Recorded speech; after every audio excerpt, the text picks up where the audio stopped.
Right, this is going to be another episode of Thorin's Big Brains, off-season edition this time around, because obviously we are in the enormous off-season for League of Legends, and as expected, already loads of roster moves have already begun, and plenty more are reported. This episode, obviously I had both these gentlemen many times on this particular show. I've got RichsWrath, which is obviously the director of the Black Lodge, which is like a player agency. He's also a COD coach, which somehow will never not tickle me. It's just mad. It just seems so bizarre, but it's true. He is. And then obviously, famously, maybe we would say infamously, he was of H2k, which at this point in time, somehow just being in H2k is treated for rich. Like when Richard Lewis actually did get into a physical, violent altercation with someone. Somehow it's like a crime that you just in H2k, you just ran a team and we're in it like the ULC. I still don't really know what you've done wrong, Rich, but everyone hates you anyway. So you didn't even get a fair crack, mate. That's like double indemnity. You didn't even do the crime. You still get wrecked. Like, can't win, can you? It happens. At least I'm not in Singapore. That's true. Right. And then the other thing is, obviously, I've got Crumbz here. LCS analyst. Says freelance because it's just the nature of the game nowadays. Right, we're going to obviously, since Crumbz is here, his specialty is NA. We're going to talk mainly about the NA ones, but luckily there's crossover anyway because, as ever, the talent drain continues from the LEC over to the LCS, and there's plenty of players we can sort of just take tear out that page from the LEC book and just run with some of those narratives for LCS. So what I thought we'd do for this one is, because there are a million roster moves, some of them yet to obviously happen even, and some of them that we talk about may not indeed happen, I thought what we'd do instead is, we've all got like lists of the proposed lineups and who's supposed to join and that, and obviously this is supposed to be a fairly abstract episode because we're basically theory crafting what the lineups will be like. Was it a good move, bad move? It's one of those sorts of vibes. I'm going to basically let people tailor the topic. So I'll have my topics and I'll let these guys kind of pick which angle they find it interesting, so we don't waste our time off in the weeds. So, right, Crumbz, you're the native to the region. This is your fucking domain, right? Is there a team you'd like to start out with? So there is not necessarily a team I want to start with. There's teams I just want to avoid altogether. This is what I felt during this offseason. Anything that's not top 4 is so boring.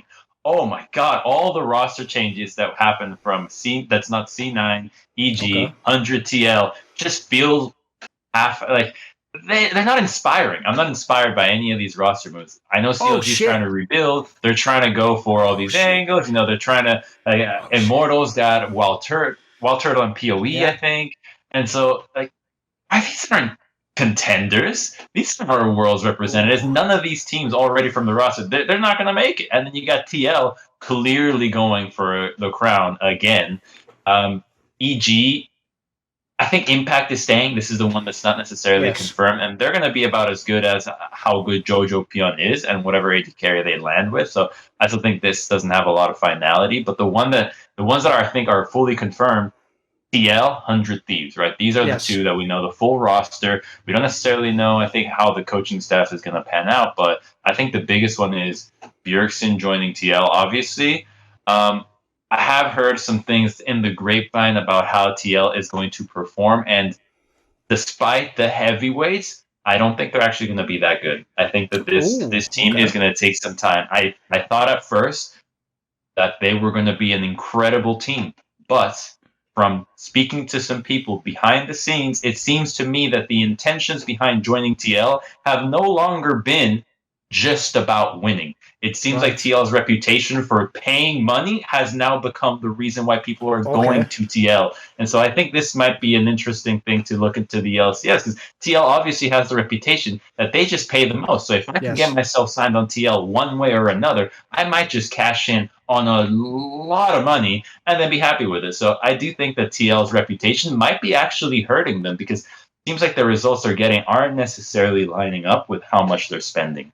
Now, here's the thing. We'll just do TL first because, I mean, listen, it's obviously the big blockbuster one anyway. And as you pointed out correctly, for years and years now, TL always restocks with enormous names. The one thing you cannot dispute is they're amazing at signing big, marquee caliber names. I will just say, by the way, what I love about that, Rich, is Crumbz isn't even like a dedicated TSM hater. Like, if he comes on a show with me and Monty, look, when in Rome, you know, he'll have some fun like everyone else does. And obviously, spoiler to TSM fans, if you think it's just me and Monty who hate you, No, we're just vocal and tell you on a daily. We're like the good son that just I'll calls throw you the on every tomato. day. I'll throw a tomato exactly. at the show. You know? But here's the problem. Crumbz. You've inadvertently actually just burned TSM harder than I ever would. Because you started out like, I don't even care about anything other than top 4. And I was thinking, top 4. And then he said, Team Liquid, Cloud9, EG, and TL. He did it. He literally took TSM, Rich, and put them so they don't. It's not that he doesn't like them. They don't even matter to him. They don't even exist in this premise. Except if that Bjergsen left to go to TL, basically. So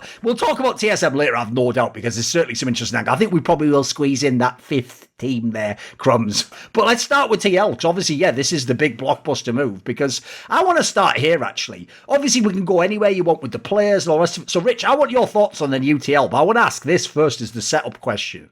Did they need to change as many players? Like, they basically rehauled the entire roster, minus Santorin and Core JJ. So they've taken out long stay Jensen, who was there for many years, was still considered, as far as I know, one of the better players in the West. Obviously, they've taken out Tactical. Maybe that one's a bit less of a surprise to people. And then Alfari apparently just chose to go back to Europe and is potentially going to do a super team with Perks. So what do you think of them changing the lineup? Like, could they have kept the lineup from last year? Should they have? Okay, so I'm going to start with my first Nemesis level conspiracy theory here, which is when Crumbz said that this wasn't necessarily like all about good performance. To me, looking at those names, it's like, Bwipo, sure, he was off roll, but he was, I mean, given the context, he had an amazing season, right? Swapping to jungler, I guess. Oh, yeah. Then you've got Han Sama, who was the best Western AD carry. So my Nemesis level conspiracy theory is that Crumbz has some inside info that Bjergsen's just either like not really playing at all, or maybe he is playing but isn't looking as hot since his year's out. So maybe it took a year out, sorry. So I guess that's the guy who's like, maybe been signed for brand more than anything else, right? Because as you say, it's kind of weird because at best, if you look at switching out Jensen for Bjergsen, even if you're a Bjergsen fanboy, given the context of him being out for a year coaching, it's a side grade at best, right, on the Rift. You'd have to realistically think so. If he ends up being better, then it's whatever. So, yeah, I think that's like the place I would start. That's a very weird decision. Again, obviously there's some history historically with like some small things with Jensen in terms of attitude or whatever, but I don't really think they ever had like too many legs, and you're going really far back if you want to talk about the stuff that really had legs. So I can only imagine that could well have been a predominantly brand-based decision, as, regardless of him taking a year out or not, Bjergsen is still huge. But someone like Han Sama, on the flip side, okay, yeah, sure, tactical, he's whatever, run-of-the-mill AD carry in the West, I would say. It's not like Han Sama's some big boy brand, like, in the context of Europe. But in the context of France, maybe they're doing something with like trying to tap into, seeing what's happening with the regional side of EU and actually how big these markets or individual markets are. So you could actually look at this lineup as a cynic and be like, this is actually the perfect brand team, if that makes sense. And Bwipo's brand kind of speaks for himself. He's basically Western Huni, who is, even more of a clown than he was. So yeah, I think it fits together quite well in terms of like how I expect them to perform or otherwise. I actually think they could do pretty well because I feel like Bwipo is a potential team destroyer, but also if you have the right pieces around him, and in this case, passive pieces, I would say, I think he can actually work quite well because he has a reputation for having a very strong and stubborn voice, and it's kind of his way or I'm going to sulk. But I think when Santorin's your jungler, Han Sama, also another quiet player. Bjergsen's a bit different because he has quite a quiet demeanor, but he can, he also has a little bit of he wants to have a say on what goes on in the team. So I think as long as Bwipo and Bjergsen get along well, I actually think this lineup, I think it will win NA, at least on paper. So, yeah, I think it's a good roster, yeah. Right, here's the thing, they're good enough. Before we jump in, because obviously I'll give some thoughts also on the players, but let's just do this angle you brought up. Give us, obviously you can't give us the behind the scenes juice, etc. But set it up. What context would there be where this would be a move more about TL's rep than it would be? Because as Rich just says there, I would probably agree. By the way, I think on paper it's the best roster, or it's the roster that should win. It has so much star power, doesn't it? So where are you coming from with this angle that maybe it's more about like the idea like someone wanted the bag, so they went here? Is it the idea that they could have gone to other teams and made better squads? Where are we going on this one? So, I think I'm just trying to go from an angle where we don't necessarily have to use any information, but just speculate on what we already know happened. Sure. Right? TL, very unsatisfied during the year, right? A lot of the players not too thrilled about their team atmosphere, the performance. And so this year seemed like a lot of players were shopping around for other teammates much earlier than before. It's a common thing, just talking to each other, seeing how you're feeling, do you want to play together, this kind of thing. And so I think a lot of players had conversations with people that were critical pieces like the ones that TL had and try to figure out, can we sign them for our own team? And so a lot of players did get information about the interest of multiple players in the idea of rebuilding. A lot of people wanted to rebuild and weren't happy with their own lineups. And so a lot of conversations were had with specific players just about what their goals are, what are their missions. And so it seems to me that they are just good enough to win flat out. I mean, they don't even have to play that well, and they're just so much better individually than the rest of the competition. And it just so happens that, hey, if you can get the bag at the same time, look at the rest of the competition, we could actually pull this off. So TL might be thinking, hey, all right, maybe some of these guys might be getting a lot of money here, and maybe we're not going to win worlds here, but we could easily win North America here and still get these guys paid. So I think that TL is pretty happy with what they got. I just don't see that this is a roster that's going to take North America to higher heights that they have been before. I'm not looking locally. I'm looking, where are they going to place internationally? And this is where I think they'll fall short. Okay. I'll give you a quick rundown then, because we'll go play by play. So on the Bwiplonger signing, this is where the problem is. You have to obviously separate the player that plays in the server from the person and the personality that's involved with all the drama, right? Which you always should do, but people won't do, sadly. So if they did like Bwiplonger, they're going to ride with him anyway. If they don't like him now, they're going to say he's shit because of all this drama, right? He is clearly and always was a good top laner at a minimum in the LEC level. And I would say, listen, maybe it was 1 out of every 3, but he'd also have a split every now and then where he was really good, actually, where he could have massive impact on the game. I would even say, obviously, we don't have this context in League of Legends, right? In CSGO, one of the stats that the main stats website, hltv.org, calculates is they have a formula, and the term is just impact, the idea that they're trying to figure out what the most impactful things you can do in the game are. Now, I don't know how they calculate the formula. For all I know, it could be like mad fudged and all over the place. But I'll just say this, like, if you had that concept, because the concept is there's certain players who stats-wise aren't that insane unless you look at that impact rating, and then the impact rating's like insane, and you're like, right, this must be in Counter-Strike, for example, like some player who runs in as an entry fragger, so maybe he kills a person and dies, but he's opening the game up for you and he's creating space for the bit.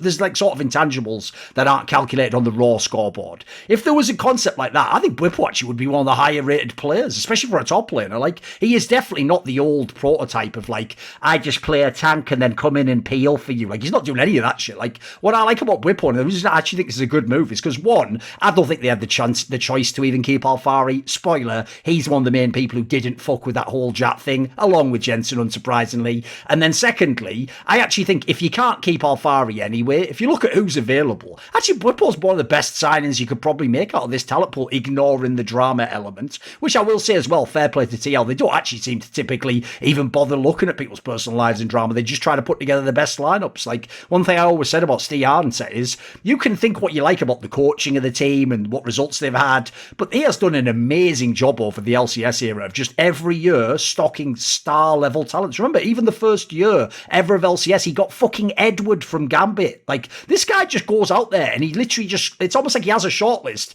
And unlike some of the other fuckers, he just starts at the top of his shortlist. Like, you can imagine every season it really is like, right, I need to speak to Chovy and then Deft, then Faker, then Uzia, and then like, about 15 down, he goes, right, guess I'll buddy sign Jensen. You know what I mean? But like, fair play. Like, I actually love that. If I was a player, by the way, that would also make TL a mad attractive destination for me, because I know if I go there, even if this split or this year he doesn't have someone, he might get someone mega next year. Like, he might actually for real bring Viper in to play with me if I'm Core JJ or something. Like, that can happen.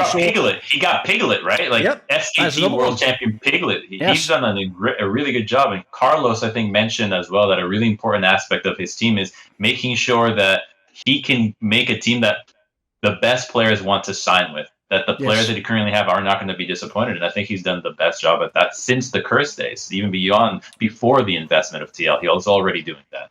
I think so there's go on. No, I think there's an obvious counter argument to this, though, which is, first of all, he is kind of playing Football Manager with cheats on. Like, he does have access to the most funds. And if I was being critical, I would say sure, I mean, it's easy to go out and like contact the biggest names and just put the biggest financial offer they will get on paper, and then use the snowballing aspect of the fact that you always either have stars on your team from the previous year or ones that are still under contract, and then use those names to attract the other guys. Like, he is kind of playing the game like a kid playing Football Manager to some extent, if I was being cynical or critical of his style. And on top of that as well, I would also say, and there's a huge element of this that goes all the way through the NA LCS, that sometimes there doesn't seem to be that much logic to the pieces that are being put together.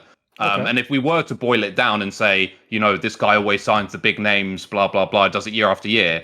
I mean, again, a Reddit pleb's going to say, okay, give me that job, give me the most budget, and I will always get the biggest names every year. And even though, of course, that guy's an idiot and he would be wrong, there's an element of truth to that. And I do think that for sure. Yeah. To me, the reason why I think that Steve's done a really good, or why I know that that's not the whole story, is because I've seen what he's done in other games. So there's enough evidence that, you know, games that I didn't even expect him to have any knowledge in whatsoever, he's always put out competitive rosters and made smart moves, or for the most part, I should say. So I don't think he is doing that. But yeah, I do think that this is also a somewhat of a theme, you know, particularly with, and we spoke about it at the time with like TSM last year, for example. It did just seem like Reggie pretended to be Steve and then threw loads of money at big names, but all the big names he wanted were actually really rubbish and washed. Yes. And then it just didn't work. They didn't even make it to Worlds, right? So yeah, I think he's like playing Football Manager smartly is like the way I would put it. Like, I think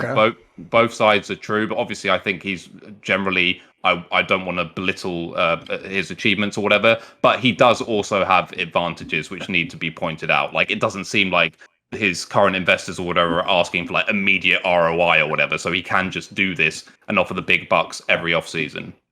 It's that cynicism, though, that is the first point that we opened up with, which is that now that you have this reputation, people have caught on to it and can just wait their time to know that they're going to come knocking at your door if they're on that short list, and you're going to make more money than 2 years on another roster. So it's going to be a double-edged sword, because now you're not sure if you're actually getting the players for the aims of being the best in the world, or if they're just trying to take your money. Sure. But here's the thing, I'll just actually respond to some of those points there, Rich, because even though I agree, and from your perspective, definitely, I can certainly see why you'd say that, and I think there's definitely a grain of truth to all those points. I'll just counter by saying this. One, if you look when this guy started bringing those big names over, he was behind the Cloud9s and TSMs of the world. Even CLG was ahead of them. Like, what were those guys waiting for to get all the big names? Here's what they were waiting for. They literally were trying to play, they were making their focus min-maxing how much investment they take. They were trying to take the least investment and wait as long as possible, and then they wanted, as a result, to make their share of the company worth more and make it so that you sell it off more. You don't sell like loads of the equity for a tiny amount, like people like, by the way, TL did quite early on, as far as I know. They were one of the teams that sold off very early. So if you do that, by the way, what you are literally saying in that scenario is the reverse of Steve Arhancet. You're saying, right, I'll actually accept having slightly weaker rosters or having to be a bit more creative. Like, for example, if I have Bjergsen, maybe I can get a couple of players just because I want to play with Bjergsen, not because I'll pay the most. But you're also admitting I'm going to give up the competitive advantage of being able to sign the best players. Because as I say, C9 and TSM, if I take them back in a time machine now to 2015, they can all sell out loads of equity, by the way, probably for more than TL could back then. And they can get all these players. And by the way, they'll get the player instead of Steve Arhancet because they're TSM and C9. So I'll say that angle. Two, I don't know which games you're referring to, but I will just say, apparently from what I'm told, it's actually like Victor on the European side who does Dota and CSGO. So I don't know if you mean different games than that. Oh, yeah. So I was just going to say, like, one that really stuck out for me was like PUBG, because it's kind of like I don't know those games. game, fair and enough. yeah, they always had a really good team. Oh, fair enough. And I can understand why. Okay, and then the other angle I would just say is this. You actually kind of tagged it on at the end there. Everyone always says that, dude, because it's the GM equivalent of saying, like, Phil Jackson won all those titles. Yeah, anyone would win with Michael Jordan and Kobe Bryant. So, by the way, spoiler, only one coach in the history of the NBA won an NBA title, and it was one NBA title with either Shaquille O'Neal, Kobe Bryant, or Michael Jordan that wasn't called Phil Jackson. And by the way, it was Pat Riley, who's also one of like the greatest coaches of all time. So all I'll say is that, even though I agree, it's easier when you have all the money. It's still fucking hard to get the right player, because there's another factor, right? When you can pick from anything, I'll give the people a very relatable example.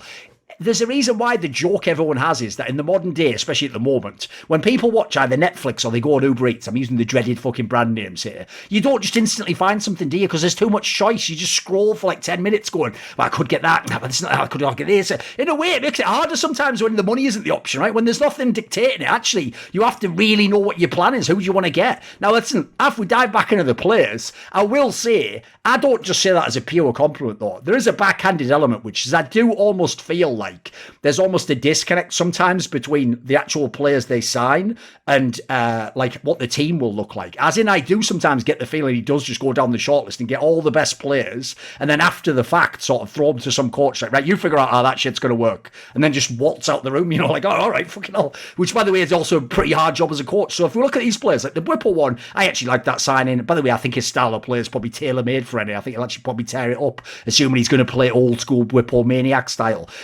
Keeping Santorin, I'm a bit out on, dude, because I have to say, I think Santorin is fine at the LCS level. It's why he'll always have a job in a top team. But anytime this guy goes international, it's like I'm taking out the fucking coin and just flipping it, right? Tails today, he's just going to be absolutely shit on and do nothing. Or every now and then you get the heads and he does have a game he carries, but I can't rely on this guy if I'm at Worlds.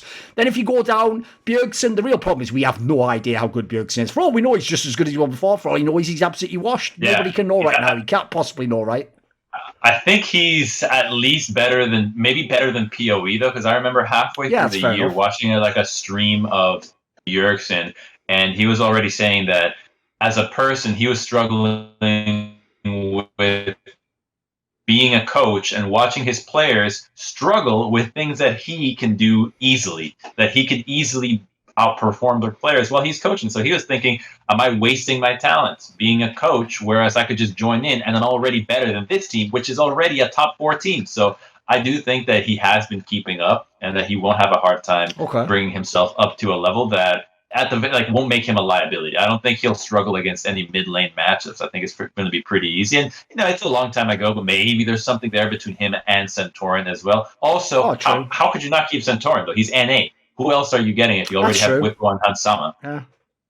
Yeah, I mean, just this is the exact point that I made with TL's roster this time last year when we did an off-season show, and I said my big problem with the roster was Santorin, and that's no slight on Santorin or anything. Like, I still think he's a decent jungler, especially in the context of NA. But my issue was that at the time, of course, back then, they were spending X millions on Alphari, and whatever the other pieces were that they put together. And I'm just thinking, what for? Like, yeah, you'll win NA. But to me, it's like, especially in, how many seasons in we are and where the regions are positioned, the thing that NA is obviously always missed is even a modicum of international success. And to me, I said it at the time then, TL, that lineup is capped by their jungler.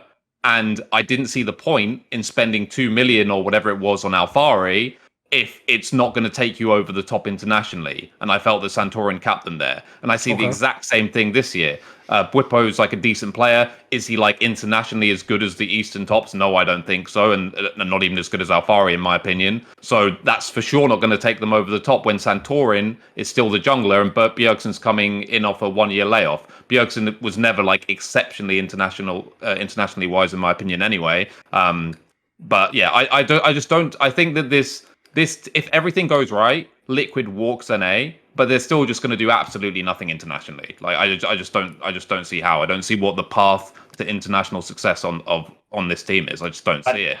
How do you think Giotto can change this lineup, though? I mean, so what I said last time, obviously I was kind of joking, but I was kind of using a hyperbolic example to say what they needed to do. I was like, I'd rather see Dardoch on the team because even though obviously that's like potentially a huge shit show, at least my ceiling increases drastically overnight.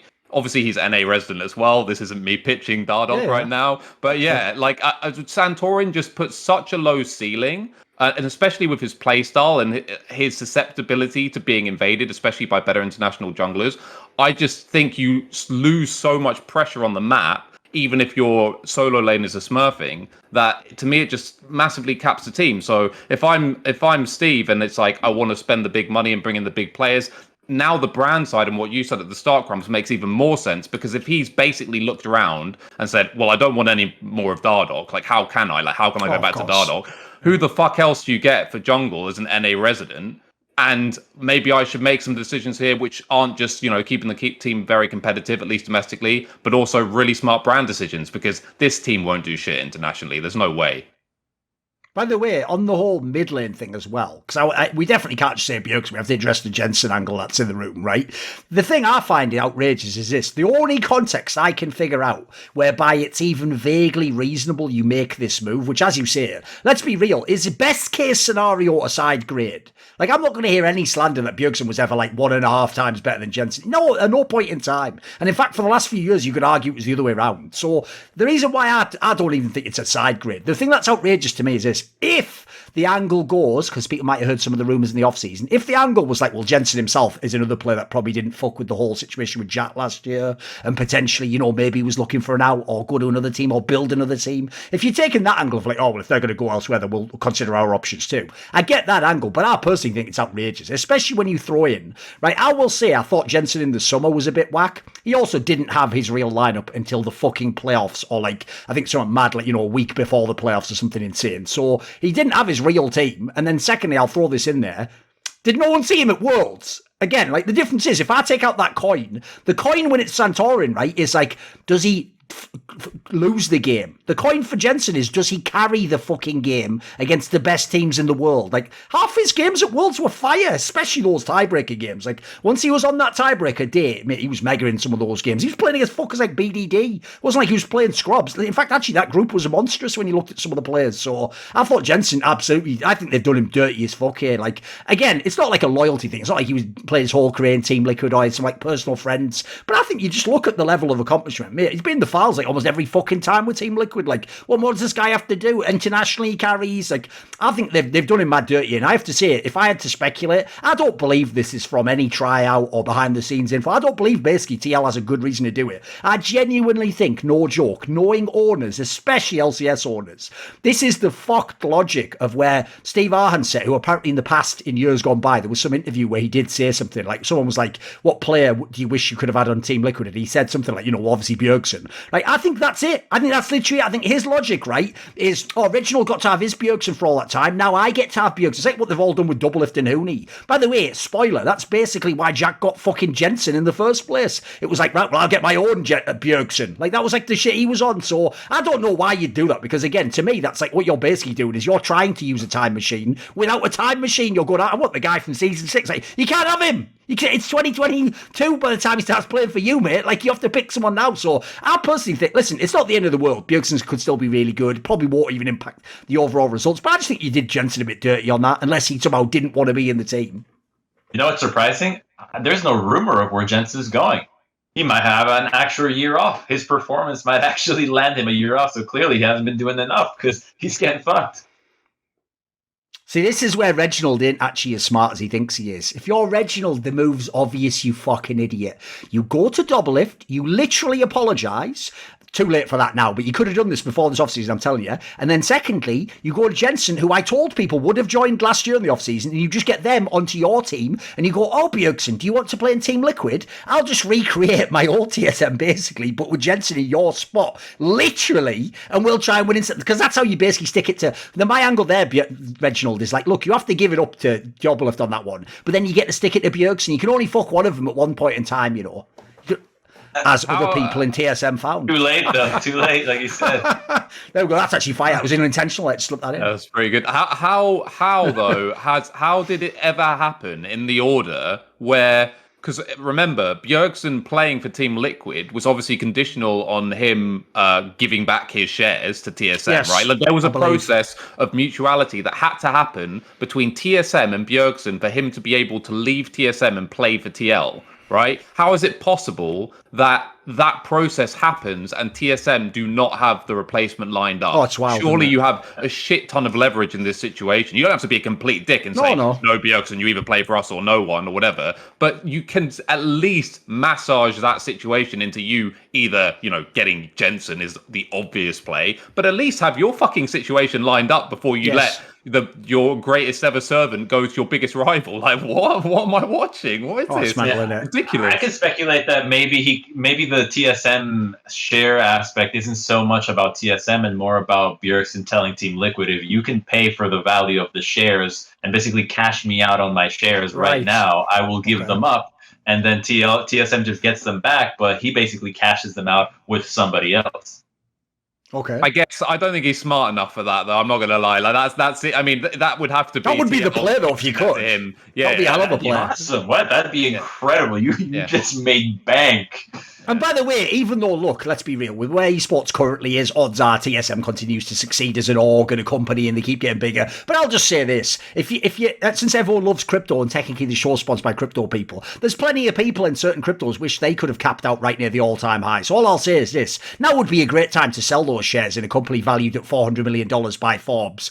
But which, again, I'd love to know how the fuck anyone calculates that. But never mind that, because as I say, like, listen, next year in theory, you can't know this, but if whole industry tanks, that'll be fucking 10 million, won't it? It'll be 40 million. Like, it won't be 400 million. So again, you never know when you're cashing out with those ones. To me, if you take the win, you take the win. That's it. You got a profit take eventually. Right, let's talk about the other two players, and then we'll get to some of the other angles and tangentially go on to the other teams. The other angle I have is this. It's probably the only actual angle I notice everyone else is just cool with. Because Hansama had a really good Worlds for Rogue, and generally, by the way, looks like one of the few Rogue players who doesn't have any choking issues. He tends to always perform. He even did in the LEC when they were all choking their tits off. Right? I actually think he's got overrated now, Rich. Like, I know we're the LEC people. Like, for me, he was always... Like, at the beginning of his career, he was just an average LEC level ADC. From the Misfits period onwards, I would say, as in like Worlds at Misfits, I would say he maybe got to like above average. And then I would say coming into the last year or two, yeah, he's probably like bordering on elite for me. I've never thought he was the best ADC. And one of the problems is, from my contacts in the industry, people tell me he's still kind of the same. Like, he's still a bit of a weird guy. I'll just leave it at that. Weird guy. And he's very quiet. He's still apparently quite a quiet player. Look, not the end of the world for an ADC. But my problem is this.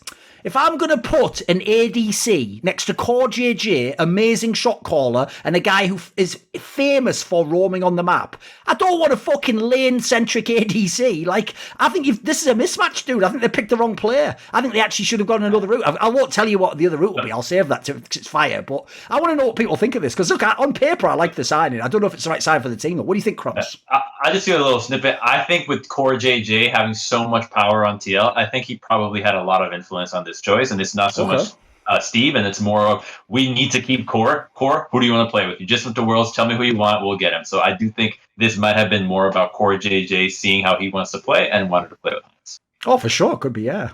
So I think TL had a nightmare with their announcement of this signing, which I immediately replied to as soon as I saw it, obviously, where basically the announcement said something like, after having watched Hansama played an amazing Worlds, TL have decided to sign on you AD carry. And it's like, why have you framed your announcement in a way which pretty much indicates what a lot of people are suspicious of anyway, which is that NA teams don't actually really do any real EU scouting and just wait until Worlds to see who's popping off. I think on Hans, I slightly disagree in that. I think overall, he was probably the best European AD carry last season, but he did have this tendency, and I don't think this is choke, I think this is just a technical thing. He did, like, 4 different games during playoffs, just randomly get caught inexplicably and lose the game from getting caught. There were, like, a bunch of different Baron dances and stuff where he just stepped forward when he shouldn't have, sort of Wild Turtle Season 4 style, and just like immediately got deleted at really key moments. And this was actually a recurring theme. But then obviously when they went to Worlds, he was basically the only player on his team who was actually just consistently like really fucking good and keeping up with his Eastern counterparts. So, you know, as a player, as a default AD carry signing, I think it's fine. I think it's whatever. I think considering how ridiculously stacked the pool of European AD carries is, and the fact that you had to pay a buyout when this guy's stock was at its highest, to me, it's a pretty garbage business decision from that perspective. But again, I also think that Crumbz may have been onto something with maybe they're looking at sort of a new and unique ways to brand this year, because the LFL, as I said, is going to be like huge next year. The French contingent of fans is already really big, and I think they're like they're in like I think like the Group A or whatever for fandom spending. So maybe they're like looking for that kind of an angle. But yeah, I do think even if Hans is the best AD carry, they for sure overspent on him versus what they could have got with other players. And the difference between the skill levels of the top AD carries in Europe really isn't that high. Yeah, by the way, if people don't know, spoiler, Karmine Corp in LFL will again actually have a better lineup than an actual LEC team. That's how different the ERLs are now. No, here's the punchline I saved for you boys, because you just won't believe it, but it is real. It is genuinely. I've thought through all the. I'm like Doctor Strange. I've thought through all the possible equations of what they could have done here, Crumbz. Who they could say. And I've actually figured out, based on what I just said, Core JJ loves to roam, has to be the decisive element of the partnership. Often going to leave you 1v2. Do you know logically who Team Liquid should have signed as a European AD? Reckless. It actually is no joke. Reckless. That would actually be a fucking banging addition to this group of players. I will say I don't know if Bwippo would want to play with them again. That's maybe the only odd angle. As far as I know, Bjergsen would fucking love him. Core JJ would just obviously control him. It's a massive brand move. Yeah, it's a massive one. I will say, obviously it costs a lot of money, but that's one angle, by the way. We're not going to make this an LEC show, but one angle I cannot abide by is that the same cocksuckers, Rich, who spent the last years, including this year, telling me Reckless is one of the best players, not in the West, mate, in the world, then we'll turn around and go, but his buyout should be incredibly small when he's contracted for many years. Like, what are you... Listen, those two thoughts cannot exist in the same fucking... You can't tell me he's Ronaldo and then go, why is he getting charged one of the highest buyouts? You just answered your own question, didn't you? Like, think it through. So anyway, let's go back to this. What team should we go to next here? Crumbz, maybe you have a pick here. What would you go to after Team Liquid? What's another team we should talk about? I think it'll be interesting to go to EG then, because there's another Rogue player, Inspired. Inspired coming over. I think that's that's Rogue just getting picked apart. Right? Rogue is getting picked apart. Jdubs finally is no more, right? No more Jdubs. The brand basically of EG was about his ups and downs. So this team is just putting all their eggs on JoJoPyun. No matter how good the pieces of Impact, if he stays, Inspired, whatever AD carry they get with Vulcan are, it all hinges on how good is this rookie mid laner. Because if not, then you just wasted a lot of money. You really just wasted a lot of money because there doesn't seem to be any other prospects for EG besides JoJo. He's been really good in Academy, and they've been good at finding Danny. Did struggle in the lane, good in team fights, but this is EG doubling down on their talent development, their talent scouting, really putting a lot of confidence behind this player, which is kind of exciting to see that, all right, some NA players might be given a shot, could step up to the plate and actually deliver, but that's a double-edged sword. Could deliver or could just make the whole thing collapse. So that's going to be the player that you just absolutely have to look out for if EG is actually going to go anywhere. What do you think, Rich, VG? Yeah, so I have a bit of a hot take on just junglers in general, especially in EU, but also NA. So I think Inspired will do well, just because we're in a region where Santorin is like the highest commodity priority in North America for junglers. So I think the talent pool of junglers in NA is pretty diabolical anyway. But I actually think in Europe, a lot of our junglers were very overrated. I think the jungle pool actually in Europe generally is pretty bad. And a lot of the focus, was on like how weak our tops were against like Eastern tops and whatever. And historically, that's certainly been a truism, but I think that the way the world's meta was, it was more top side rather than top lane, and I think we were exposed jungle wise as much as anything else. But even prior to Worlds, I did feel players such as Inspired were monstrously overrated. I feel that with Rogue specifically as well, you basically had perpetually 3 winning lanes the entire year. Otto, certainly during the regular seasons, whatever, was smashing lane basically any matchup, anytime he played. Larson is a very good laner, maybe not quite as aggressive, but still very good and competent at controlling his lane. And then obviously Hans and Trimby, whatever you want to say about Trimby's shortcomings, in lane, those two were fire, right? So you had the best 3 lanes in Europe, and Inspired was like AFK farming half the time. And he was able to do so because of how ludicrously strong his laners were.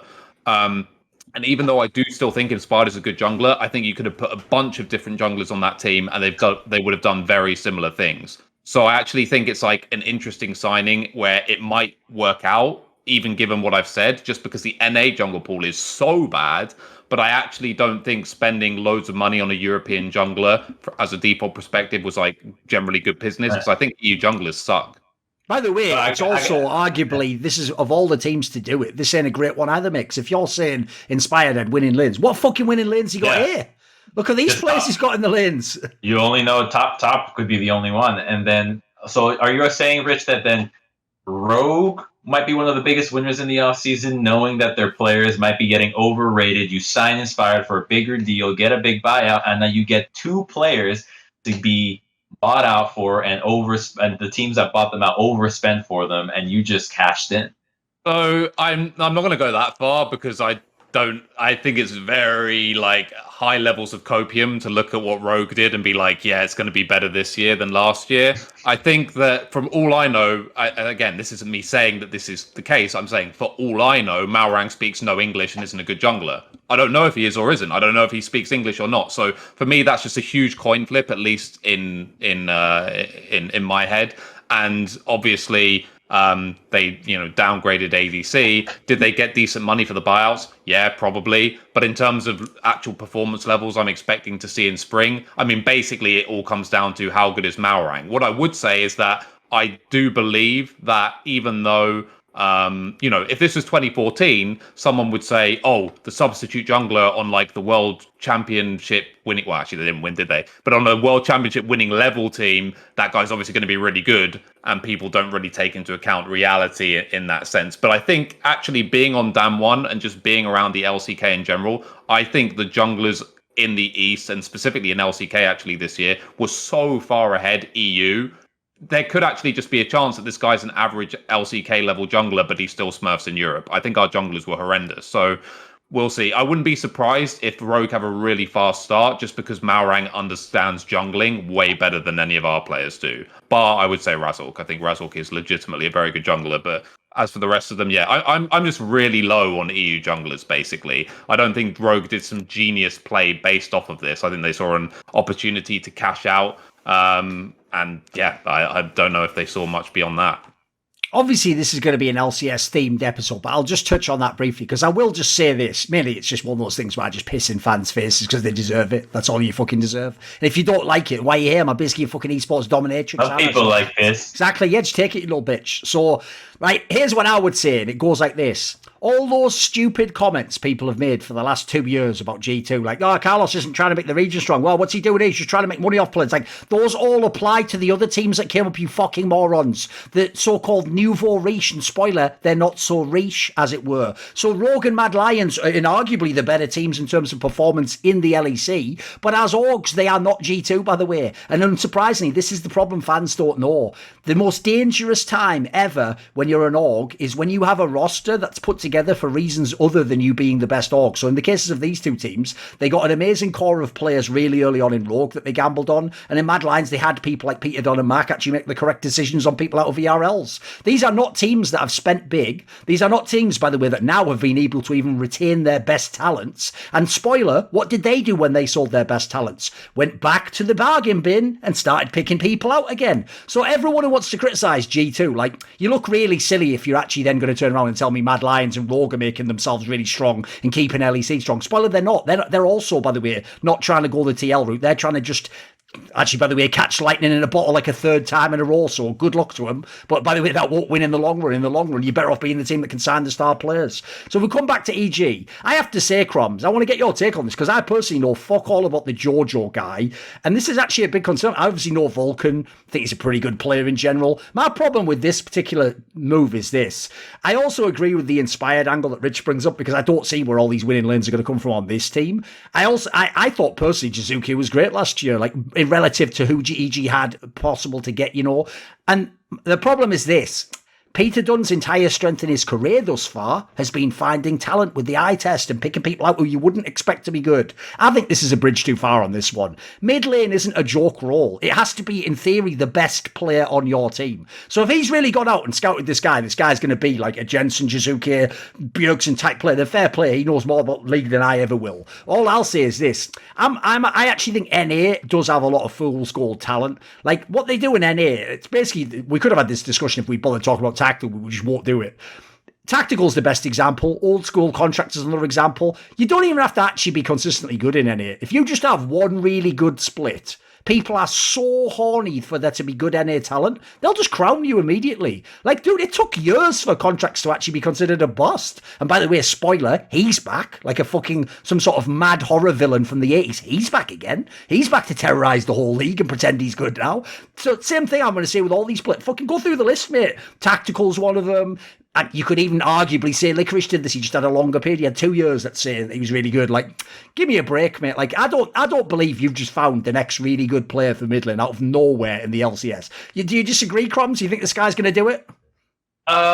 So is he some like prodigy? Does he look really talented? I don't know if he's like, he looks really talented, right? He does look really talented, except the problem is, let's go back to the angle about Rich and Inspire being really good because his lanes are so strong. The strongest lane you have is Impact here. Like, that's a known factor. He was one of the best top laners in last year in the LCS. Some say he got snubbed for being the #1 top laner. Whatever. He was really solid. But Vulcan really struggled in lane with Sven in a lot of games internationally, even some games locally. That laning phase did not go well. He's been good before, but the laning phase was not the strength for Vulcan. The roaming and team fighting was. Danny struggled in lane as well. He was not a good laner. That is his worst aspect of the game. Team fighting, incredible. Highlight reel, whatever. But now you have a weak bot side, a top side that you can play around, and an X factor in the mid lane. So you don't really have that much to even make mid laner look good. Because if your bot lane is losing, you're not playing 1v1 mid. Like, that's not going to be the game anymore. So you actually need the bot lane to be influencing the mid so that you can look good. And this is where I worry for JoJo. As a newer player, he has to be so much better than the rest to be able to overcome this. And it doesn't seem like in a lot of these matchups against the top teams like TL is going to be, how are you going to now deal with Core JJ roaming to your lane, because you're not going to win that lane in the bot lane. So I think that this is the aspect for JoJo that I'm most worried about. I think he can hold his own 1v1, but the game won't come down to that. Here's the problem, Crumbz. I basically already did this a year ago, and this is where you know that these names are flashes in the pan in NA. Because there's a player who just signed as the mid laner of CLG, so you're going to think, wow, it must be incredible, right? Parlofox. Right, here's what people don't know. I'll give you a little peek behind the curtain for a second if you're a fan. When Jack was deciding at the beginning of last off-season who was going to be my mid laner, there were 3 choices. He already had Nisqy, and he'd won the LCS with him. He was looking at Perks, but that's going to break the bank and cost Megabox. Or he's got Parlofox on his academy squad. Now, this is what's mad.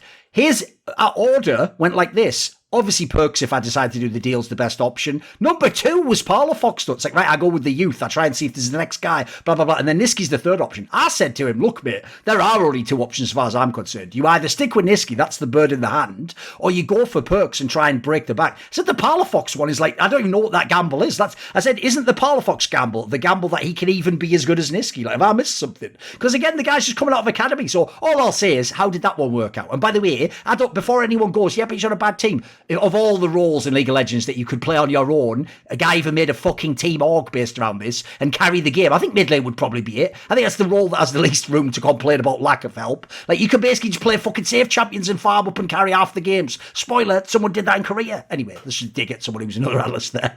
So here's the thing. To me, I think this is another Parlofox move. It's like, because here's the problem I have, Crumbz. I never heard any hype about this guy. I heard hype the whole year in academy about the Parlofox guy. Like, he's the future of NA. He's going to be so fucking sick. He's just an okay Here's what I heard. You know? Here's what I heard, though. I heard that was not the first choice. JoJo is not the first choice. Right. There's obviously looking for who can we buy? Maybe they were thinking of Jensen or someone. This is what all the teams do, really. Like, it's not exclusive to EG or this role. They go, who can we buy? Great, we can't get him. Do we have a pipeline to put somebody in here that's gonna not break the bank? All right. Well, this is what we can get. All right, we have this. So I do think this is what they're going for. It's one of the better teams to go for because they have had success with bringing up players to at least be at LCS level. So it could pay off like the Danny payoff, but we don't even know if Danny's confirmed for EG next year as well. So the whole team might have had different intentions, like the first time around where EG joined, where they try to sign Chovy and all these other big names and then just settle for who they could get. What are your thoughts on this, Rich?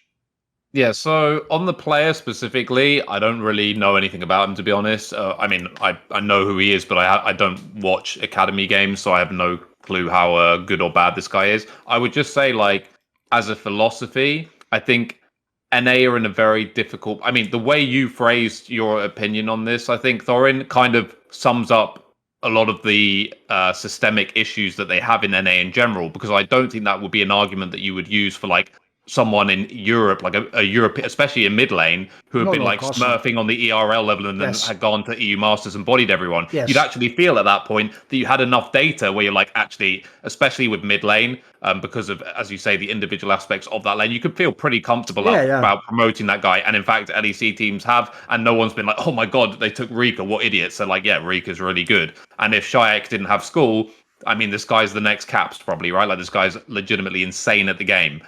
He just has school, so people are like waiting on that. But like LEC teams are like warring over this guy. Like legit, everyone wants this guy. You'll never have something like that in NA, at least until they change something systemically, because the format of Academy and how the teams are structured mean that you can never be fully confident. This guy can go 12-0 every Academy game, and he's playing against some absolute randoms. Like, I don't know how to gauge it. I don't know how seriously the players are taking it, because the competition is just like this super contrived, fabricated thing with no light at the end of the tunnel. Woo, I won a CAD. There's not even like an equivalent of EU Masters or anything which has like a big viewing audience. No one's even watching your game. So your best hope is that you position yourself behind like a weak LEC level mid laner, and then you play enough in houses where they're like, okay, we have to give this guy a chance. That's basically like NA Academy in a nutshell, and why I think it needs to drastically change. But obviously that's a conversation for a different time. So yeah, on the player himself, I don't really have much knowledge of him, but it does not surprise me that they might be using him as a placeholder with the hope of buying someone else out, because even if they feel that he's really good or whatever, they can't know for sure. Yes. Actually, there's one thing actually we should probably just add for people for future context. Obviously, especially after what 100 Thieves did this year, I think there are going to be more teams looking at that exact move of like, right, look, we can always make the decision at halfway point. If at the middle point before the summer split, we decide we need a player, that's someone we'll spend and buy. So, for example, if someone like a Jensen is still out in the wind at that point in time, if you think that's the one piece that takes you over the top, maybe you sign him then. Like Poe Belter when he came in for CLG, right? Just look for who doesn't have a team. All right, come on in halfway through. Yeah. The problem I have is this, Crumbz. Even though you put, like, look, for banter's sake, I definitely think EG's better than TSM. We'll get to TSM in a minute. Like, they haven't done great signings.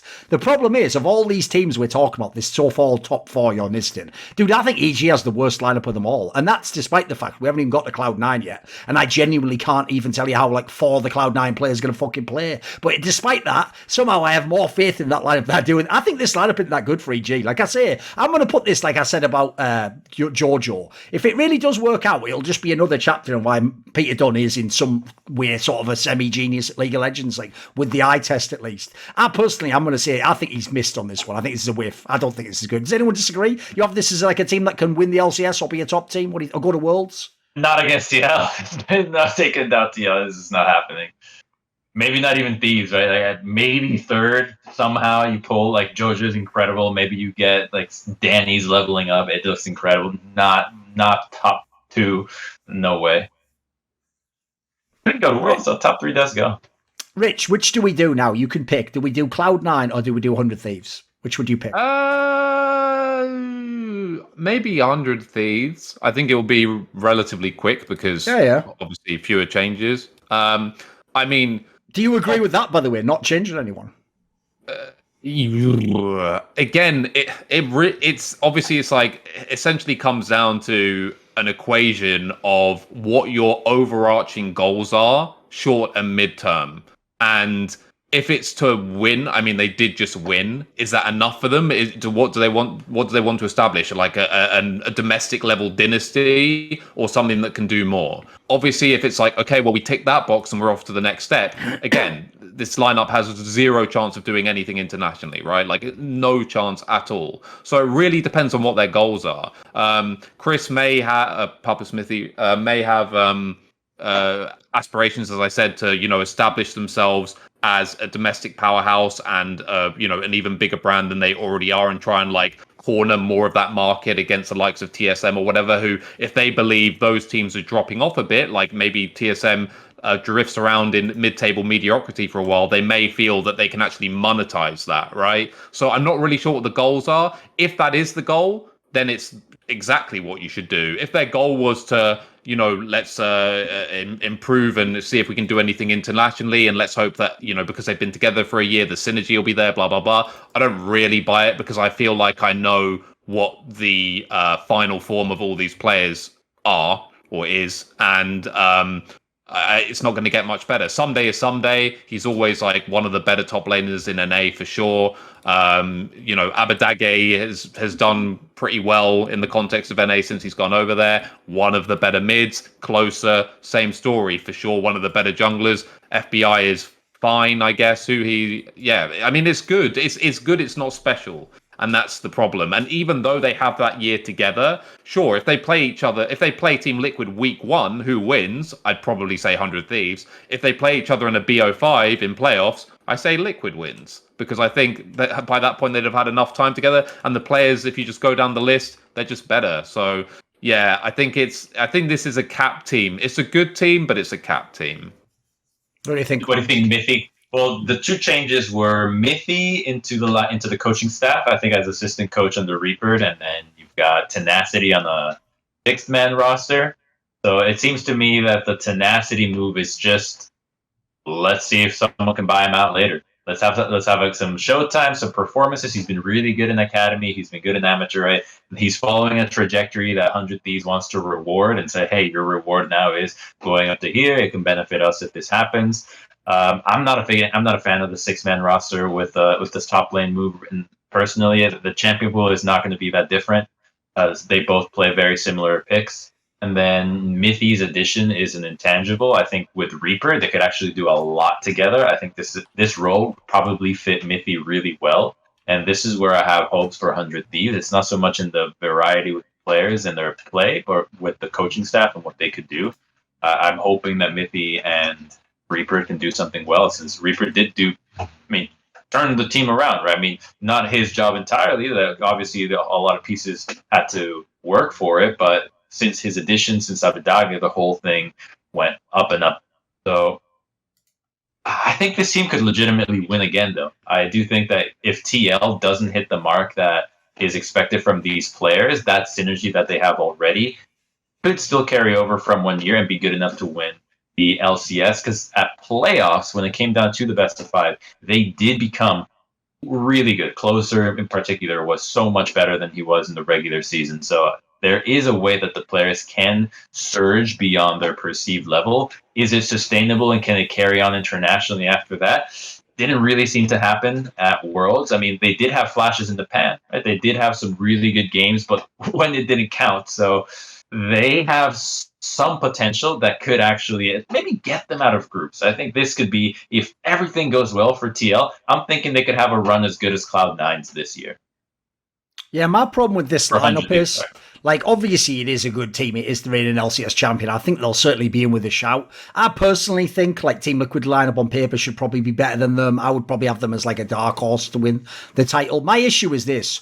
One, I do think, regardless of what success you have, if you can get upgrades, what you actually think are upgrades, you should nearly always do it. It's just what the greatest sports teams and franchises in history, what their lesson teaches you. Because the logic is, you're not playing against last year's teams anymore. You're playing against next year's, aren't you? So if they upgrade, and especially if they build their team to beat your team, you have to respond accordingly. So I would have liked to have seen at least one name come in, bring in a big name player. The problem is, if I look on paper, the worst player at the moment actually is Someday, which is obviously ridiculous because he used to be the best player they had years ago. But the problem is, he just became an NA resident. So that's exactly how they got Abadage. So if you're looking at other players from NA who can go there or are NA residents, you'd have to basically pay top dollar for an Impact Rooney type character. Otherwise, you're not realistically getting a much better player. So I don't hate the idea they didn't make Legends. It just, I kind of feel like they plateaued. I don't know how much further there is to go. And this is the thing. I actually bet if I had Papa Smithy here, he would totally disagree with me, because if you know his background, where he used to literally work as a school psychologist, I think he's one of those people where, first of all, he's definitely not working with a Team Liquid type budget. He already has to be a little bit more careful about what signings he makes. But I also think he genuinely does believe in the idea of human potential, and the idea that, if you give these guys the right environment and the right team, it'll unlock something in them and they'll go to higher planes of performance. I'm just not in these teams, and I'm not here to fucking look for the silver lining. I can be cynical. I'm just an outsider. I can go on. Actually, I'd go ahead and guess you won't get better, and probably you've seen your best days. And then the other angle I'll throw in there is, that approach isn't even that flawed. When people try to keep the same core together, this is the dilemma in esports actually compared to sports. In esports, especially League of Legends realistically is about this next year. That's why people, even if they have 3-year contracts, rarely ever play all 3 years in one team. Like, realistically, you sign the team for next year, right? And you want to win next year's LCS, you want to go to Worlds next year. So the problem is you've made the time frame super short. Like, realistically, you need to be more like I'm being and be super cynical and be like, look, that guy probably won't get 20% better in one split, so I've got to get someone else. Instead, right, if you take the long-term approach, like a lot of real sports do, where you're going to have the same core, but for like 10 years, that is almost inarguably, if you look at esports, at the rare teams that can keep a core for 3-4 years. If you have a good core and you can keep them 3 or 4 years, it can make you the dynastic team, because think about the level of team play those players are going to have. They're going to know each other inside and out. They know how to practice together, how to play together, how to come together, everything. They've been through the wars back and forth. So listen, I love that concept. The problem is it's really difficult to navigate doing that without having like G2 level talents, basically. And so as much as I think they could, maybe that could help them get a little bit better, I don't know that it really, like, to me, it's just not very a sexy offseason. There's nothing really to excite me about this under Thieves team. They're good. They're still good. I heard that they had interest in potentially upgrading some pieces, but if you don't take the TL route and you go for it, let's go with things that 100% upgrades, because you already won, right? So you have to make sure that you're not doing a side grade. Who do you upgrade that doesn't already have a buyout? Like, you actually have to shell out so much to upgrade the pieces to be certain that you are getting somebody better. So I think budget-wise, you just say, we're not going to shell this out. Let's run it back. And I think we have a better shot running it back, and we definitely save some money this way. So I definitely like the move to keep these guys together, and it'll be a good experiment to see if this actually works out, because this rarely happens where a team actually keeps the same core even after winning in LCS. Also, by the way, if somehow you do fluke into an ADC meta where Aphelios is viable, you have basically also just fluked maybe another championship. Like, realistically, you've got a team designed around that, and you've got FBI, so that will work for sure. Do we have any more thoughts on 100 Thieves, or should we move on to the others? I think we can go. Let's do what we'll do is we'll do Cloud9, then we'll do TSM with like a comedic relief segment with some real analysis, and then we'll do one last topic and we'll wrap it. Right? So let's talk a little bit about Cloud9. The problem here, Rich, and I want to see where you're at on this one, is I genuinely don't know how two of these, I've never even seen two of these players play. So I've never seen Berserker and Winsome players from what I remember. Like, I might have seen him in the odd game through an LCK or something, but I've obviously seen Fodge play at top lane, but he's now playing mid lane. They got Summit, who I definitely know from the Sandbox days, was once upon a time a very good top laner in Korea, and famously, much like the other name I always mentioned, Keen, had that vibe where it's like, I mean, at least Keen at one spot in time had a good, I guess Sandbox was good like 3 years ago or something. They were the players where they were supposed to be sort of like, oh, he's like the Chovy of top lane and the others are all shit and they hold him back. He had that kind of vibe, so I get why the hype around him is there, and obviously they kept Blabber. So what do you know any of these players? What do you think of this mix? I feel like this is one of the most volatile off-seasons I've ever seen from a team. So, I mean, if you read Reddit this morning, then you know Cloud9 at least dodged one bullet, which is apparently Nemesis turned down a coaching role there. So okay. Every Cloud. In terms of the players themselves, I'd be lying if I said I had like a good read on these players. Like, I just don't really know them. Even Summit, like, I'm not super familiar with how good he's been. I've heard that he has been good in his role in his region, but I don't know his level of English. I really don't know. To me, the interesting thing about, or the most interesting thing about this team is LS, because LS is someone who I think, if he's No, as far as I know, that's still like a rumor. Anything I, just as a caveat, like anything I say is purely based on publicly available rumor. Yeah. It's not anything that I've heard behind the scenes or anything. So if the rumor is true that LS is the coach, and that is the case, then I think that's the most interesting X factor here, because I think he's someone that, if he feels comfortable with the people that are around him, he is someone who could legitimately have like a really interesting impact on the team. I use the word interesting because I think it could go in a bunch of different ways. I think it could be really positive, or I think it could maybe be somewhat negative, not necessarily because of his game IQ or something like that. But LS isn't someone that, based again on publicly available data, that I really trust to always be available. They always say in sports, like, the best ability is availability. And I'm just a bit concerned that this guy has like a lot of health issues and needs a lot of time to himself to mentally reset or whatever. Again, some of this is conjecture. I'm only going based off what he himself has said. But we also saw that when was it Gravity he was coaching, and some of the other stints that he's had coaching teams, like going way back, there always seems to be a point in the season where he just needs to disappear or go or whatever. And I'm just a bit concerned about his sticking power. Again, that's not analyzing him as a person making a conscious decision, but I do think this guy has a lot of baggage, even if it's just like health baggage. So I'm just concerned that while I'm very happy that Nemesis isn't going to be there, because I think it'd be really bad for the team, but also really bad for LS.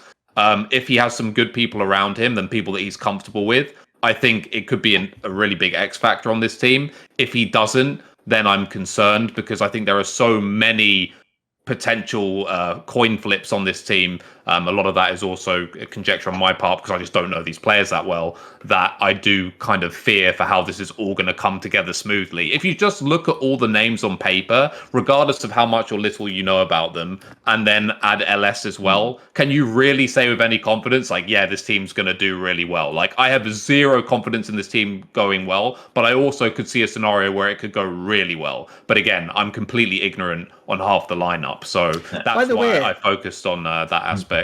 One, as a quick sidebar, I noticed on Reddit itself, according to Jack, who knows if he's trolling, but he claims it is a real comment.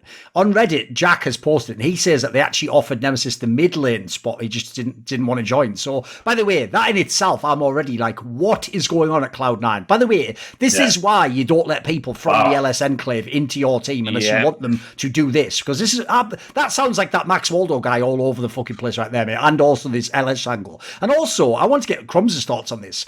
I haven't spoken to LS about this. I haven't attempted to, because one thing I don't actually try to do is, I basically don't believe in unsolicited advice, especially not with people who are friends of mine. Like, if they ask me for advice, I'll give them the advice. Otherwise, I don't pry, like, I let people do what they want to do with their job. So I haven't tried to reach out to LS and even ask if this is a real thing. But one thing I found very weird is, unless I'm mistaken, I feel like this move's coming out of nowhere. Like, I don't actually get the vibe LS is ever going to coach in the LCS, especially if they have to move to America. Like, he told me he always wanted to live in Korea and he had to. So do you have any info on this?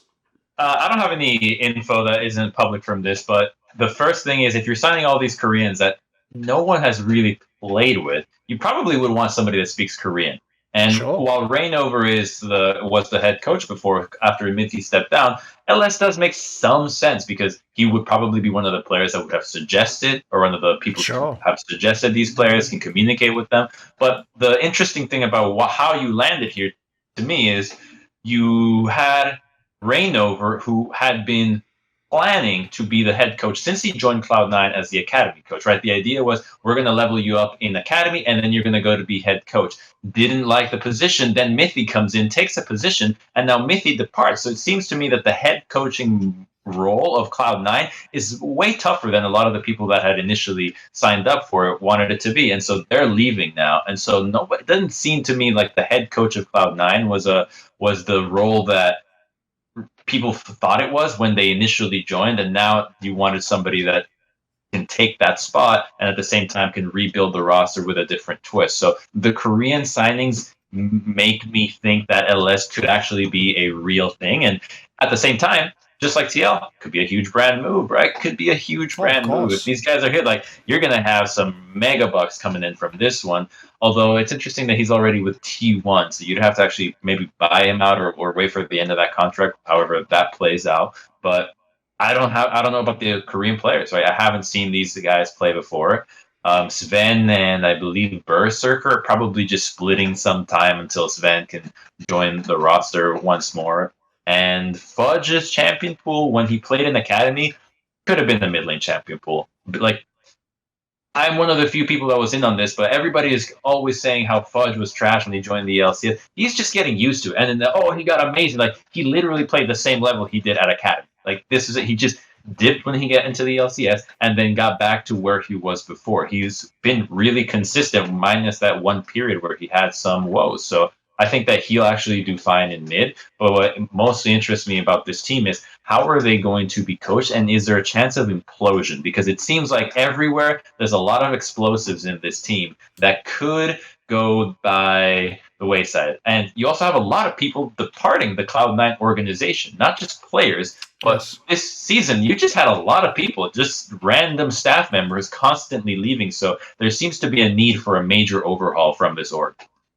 I have a couple of thoughts on this as well. If it's true that Jack made that comment about in reference to Nemesis and assuming that he wasn't trolling or whatever, first of all, it gives more credence to the idea that the LS thing might be real, right? I think that's a fair jump to make, while not conclusive. Also, it does really make me question Jack, to be honest, at least in this decision, because if that is true, it's not really about what my thoughts are on Nemesis, like as a person or as a player. Like, it's easy to go overboard on like how bad Nemesis is. Nemesis is not a bad mid laner. It's just the fact that he's on one of the biggest and best teams in the West, and he probably wasn't as good as his teammates. That's really, you know, what most of the criticism was, and that there were potentially upgrades. So he's fine as a mid laner. He's not a bad player. But if your game plan is basically to get LS as your coach, and then his best friend / podcast buddy, echo chamber dudes to like play mid, this seems like a terrible idea. And as you said, already adding like Max Waldo into the equation, this is going to be a complete disaster. I mean, the best way I can put this scenario, let's take Nemesis out of this. Let's just pretend that's not even a thing, right? Because apparently he turned it down or whatever anyway. If I said to you, place your bets, will LS still be there by the end of the year? You would say what? I mean, you'd probably have to bet no, just because of all the things that could happen to him. It seems unlikely, and I think if you're making a decision of this kind, whether it be a player or a coach, yes, there are elements where you're flipping something and you say, if it goes really well, I'm willing to take the risk. If it doesn't, a la, you know, if you're in season 6, you're looking to sign Forgiven or whatever it is, stuff like that. But with LS and with a coach, I would have to have some level of trust that this would last more than like a split. And I really don't have any confidence in that. I do think there is a chance that the coin lands on heads, but I think the coin is misshapen. I don't think it's a 50-50 flip. I feel that this is like a 10% chance that it all goes swimmingly, and LS can, you know, maybe can even like revolutionize an aspect of coaching in doing so or something, right? But I just think if it's true, and again, we don't know that it's true, I think it's a weird decision, and contacting Nemesis is a horrible offense in my opinion, but it is what it is. And as for Fudge going to mid lane, yeah, I kind of side with Crumbz and a lot of people who've said not just like the champion pool overlap, but the way he plays his lane is kind of akin to the way a lot of players approach playing mid lane. So I don't think it would be that surprising if he was, you know, at a similar level playing mid. I just really don't know enough about the other players to judge where these guys would be. If I was making a tier list of LCS, I would put them fairly low down just because of that unknown aspect, and that obviously you're dealing with imports who I'm assuming at least won't have perfect English. So yeah, and the LS factor is so flip. So I don't see this as a serious contender until I'm proved otherwise, but I'm very open to being proved wrong because I really don't know the players well enough. If it's a coin flip, I think it would just be the move where you're thinking, well, you know, it could go terribly wrong, but at least there's a pretty high ceiling. If it goes well, if everything, all these moving parts actually work together, the ceiling would be very high. If the Korean players happen to be great, if LS holds it down, does a great job, like you say, could revolutionize something about coaching, put his theories to the test here, then you could actually end up with a crazily good roster that nobody saw coming. So I think that's the upside that Jack is seeing here, is that the ceiling for this team is unknown, but all you know is that it's pretty high up there. Yeah, the problem I have on the LS one, which might surprise people because obviously they know I'm a friend of his, and I said the same thing about the SKT drama last year, where, spoiler, he absolutely was going to be the coach of SKT, but as I alluded to, SKT and certain people within the org, T1 now, do not fuck with other aspects of LS that are not about him being a coach. So the problem I have always is this, just knowing him as a person, and I've no doubt he's said most of the, I mean, he's done those bloody, I think, borderline unethical, like, live therapy sessions with that fucking guy who's apparently some some sort of like psychologist or something. I personally think that's beyond fucked up, but let's make that aside. Yeah, what? You've never seen... What is this? Yeah, Are you out of your mind? You aren't aware there's a guy who goes on Twitch and pretends to be like a fucking psychiatrist. Has like live therapy sessions. No, LS did one of those. He's gone on those and done them. Yeah. Oh no. Like he's been on that guy's show. You know, this used to be a meme, right? When it was Katy Perry doing it. This shit was a massive joke that people are doing this in person, and then suddenly it turns into an actual channel.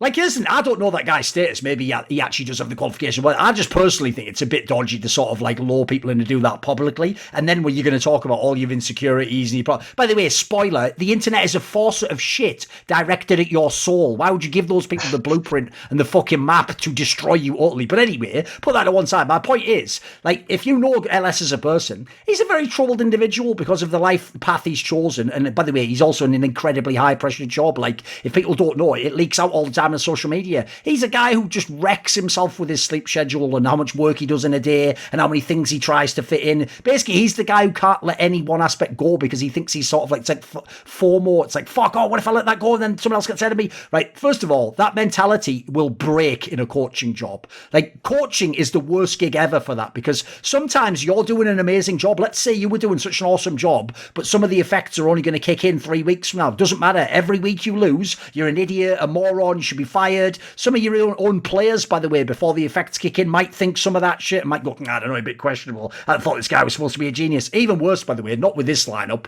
but God forbid you ever flamed any of those players ever in the past. And then they use that, you know, the one moment they think you fucked up to like bring that up. That itself is going to be a nightmare, mate. I can tell you from my own experience.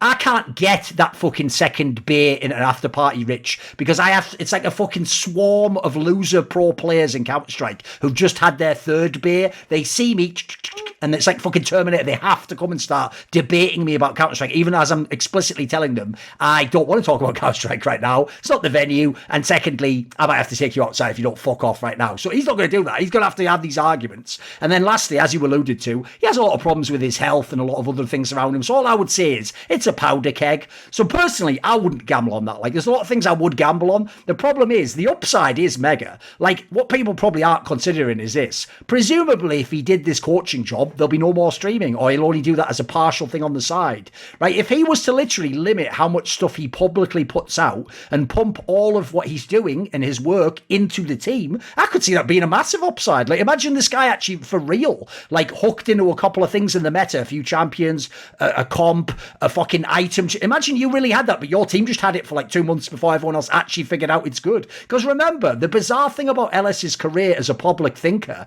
is he goes through that mad like crucible that's supposed to take like decades for thought normally, where initially they all make fun of you and then they fight you and then, you know, that whole thing, and at the end you win or whatever. Like, he does that. So what's mad is, in a mad way, the only reason half these fuckers even eventually do consider his things is because of the controversy of him bringing them forwards, then some players adopting it, then is it a meme or does it really work? Well, imagine you now didn't have any of that process and it just went into his team and you had to basically decide as an outsider with no info on why they're doing it. Why is he doing these things? So listen, that sounds great. The problem with that is that's a movie plot. That's not real life, is it? Like, that you can't take that as you want. Like, yes, it's worth all the things Thorin said about how he might mentally collapse, players might hate him, he might not be able to cope with living in America, and he might leave the team for 1 year. If I do that plus minus at the end, I have to fucking say no. That's why I say no, Rich. I can't go in on this move. Even though I will agree, if you're going to make a crazy ass roster like this, that probably is why you would do it. It's like you've got some guy who's your inside man, as it were. The one last thing I'll say as an upside is this: if somehow you can avoid all those pitfalls and potholes, you do also get one other mad upside, which is, imagine the fucking talent pipeline you could create from Korea. Because remember, what I assume they're trying to do with this Berserker guy is their logic is, it's like the whole Hooney thing of like, he was a practice partner on a team and they were going to use him a year or two later, but we got him now and he's really good now. Like, what you're basically hoping is this guy's the next Viper or Deft or something, and you've got him already. At the beginning, you don't even have to pay the buyout, like the enormous buyout you'd need for Viper now. You can just get him now, like 2 years before. Listen, that's a great idea, and I think there's even some merit to it, but the problem is, it's like you said about the whole language thing. You are committing a massive amount to that. You're not really just even signing this year's team. You're saying, I'm sort of the first Korean LCS team, where I'm going to have coaches and other players that can speak Korean, and you probably have to learn some English, but, you know, we're going to be like the different environment. You can listen. It also, again, that sounds great in a movie. I don't know in real life if you make that work. That sounds like a bit too difficult to manage, as it were. It's interesting because Jack was the first owner to move away from an all-Korean team because of the language barrier. So now going back to it is, a revisit to it, I guess. Oh, and I'll just throw this out there as well. Listen, Jack. If you thought fucking Jensen was a little bit fucking, a little bit difficult to deal with from time to time, could be a little bit of a princess, you don't know the bullet you just fucking dodged with Nemesis, my dude. As Rich just said, Nemesis literally played for a team with almost all LEC level talent, and he used to look around and think, these guys are all shit, they don't know what they're doing. Like, you can't please certain people, mate. Like, the best thing that guy ever did was stop being a pro player. It actually allows him to have credibility, because he doesn't have to put his stupid ideas to the test and show that he's just fucking completely delusional, is he? So again, I think everyone dodged the bullet on that one. It's even better for Nemesis, by the way. He gets to keep living in a fantasy world where if he does things on 7 ping, somehow I'm supposed to believe he'd do that on 30 ping back in Europe. Like, okay, cool, I guess you can have that storyline. Let's go to the comedy one, and then we'll go on to the last abstract up. So the comedy one is TSM. And the reason why I say this, right, is obviously I would say that anyway for comedic relief, but it genuinely is comedy, because first of all, it's the old saying that we have in English, it's a comedy of errors to start with. Like, as Rich says, how do you ever, by the way, fuck up so badly that your number one Stockholm Syndrome victim, Bjergsen, who's wasted his whole prime in your team and even become a fucking coach? By the way, spoiler, did I call that or did I fucking call that? Because not only did I say it would be a terrible move to put him as a coach and he wouldn't be the best coach in year one, all I'll say is this, go look at those drafts, right, that stopped them from getting a Worlds. Chef's kiss, Bjergsen. Fucking amazing, my dude. Secondly, that thing that Crumbz just said there, where Bjergsen's sort of like, it was kind of hard though, knowing that, I could do things better than those players. This is why you don't sign superstar players as fucking coaches. Because, spoiler, Michael Jordan literally did that, if people don't know. He literally was like I think it was like president of operations at the Washington Wizards. And one year, no joke, he just looked at the team and went, I should just really play shooting guard instead of letting these guys play. Like, this is the opposite of a coach's mentality. A coach can never think that thought. That should never be allowed to enter your brain, beyond maybe if you used it as some sort of weird, like, motivational angle. Listen, it'd be one thing if instead, Crumbz, it wasn't like, oh, I saw PoE doing this, or I played him in the, like, fucking solo queue and thought, he's not that good. It'd be a cool story if it was like, right, I went and I did a bunch of 1v1s privately with PoE and I leveled him up and his matchup got better. That'd be a sick story. The Bjergsen story's terrible because it implies to me like he never fully like sort of understood or bought in to the coaching philosophy. So I hate that angle itself. So not only do you let him go and he doesn't even play mid lane for you this season, but then what do you get in response? Like, they've got fucking nothing. The joke is, all those idiot fans who are doing that thing where they're going, haha, Thorin's nightmare. Imagine if Reckless joined TSM. One, you don't even know what the gag would be there, you fucking morons. I would love Reckless to join TSM. Use your brain, you cretins. They're not going to win Worlds, are they? Like, I'm just going to double up on all the abuse, you utter moron. If they actually wanted someone, logically, you should want my favourite player to join TSM, you cretin. The joke doesn't work otherwise. Why would I hate? Yeah, well, I'd hate it if all my favourite players I hate joined TSM and then failed, Rich. Fuck, egg on my face there. What would I say?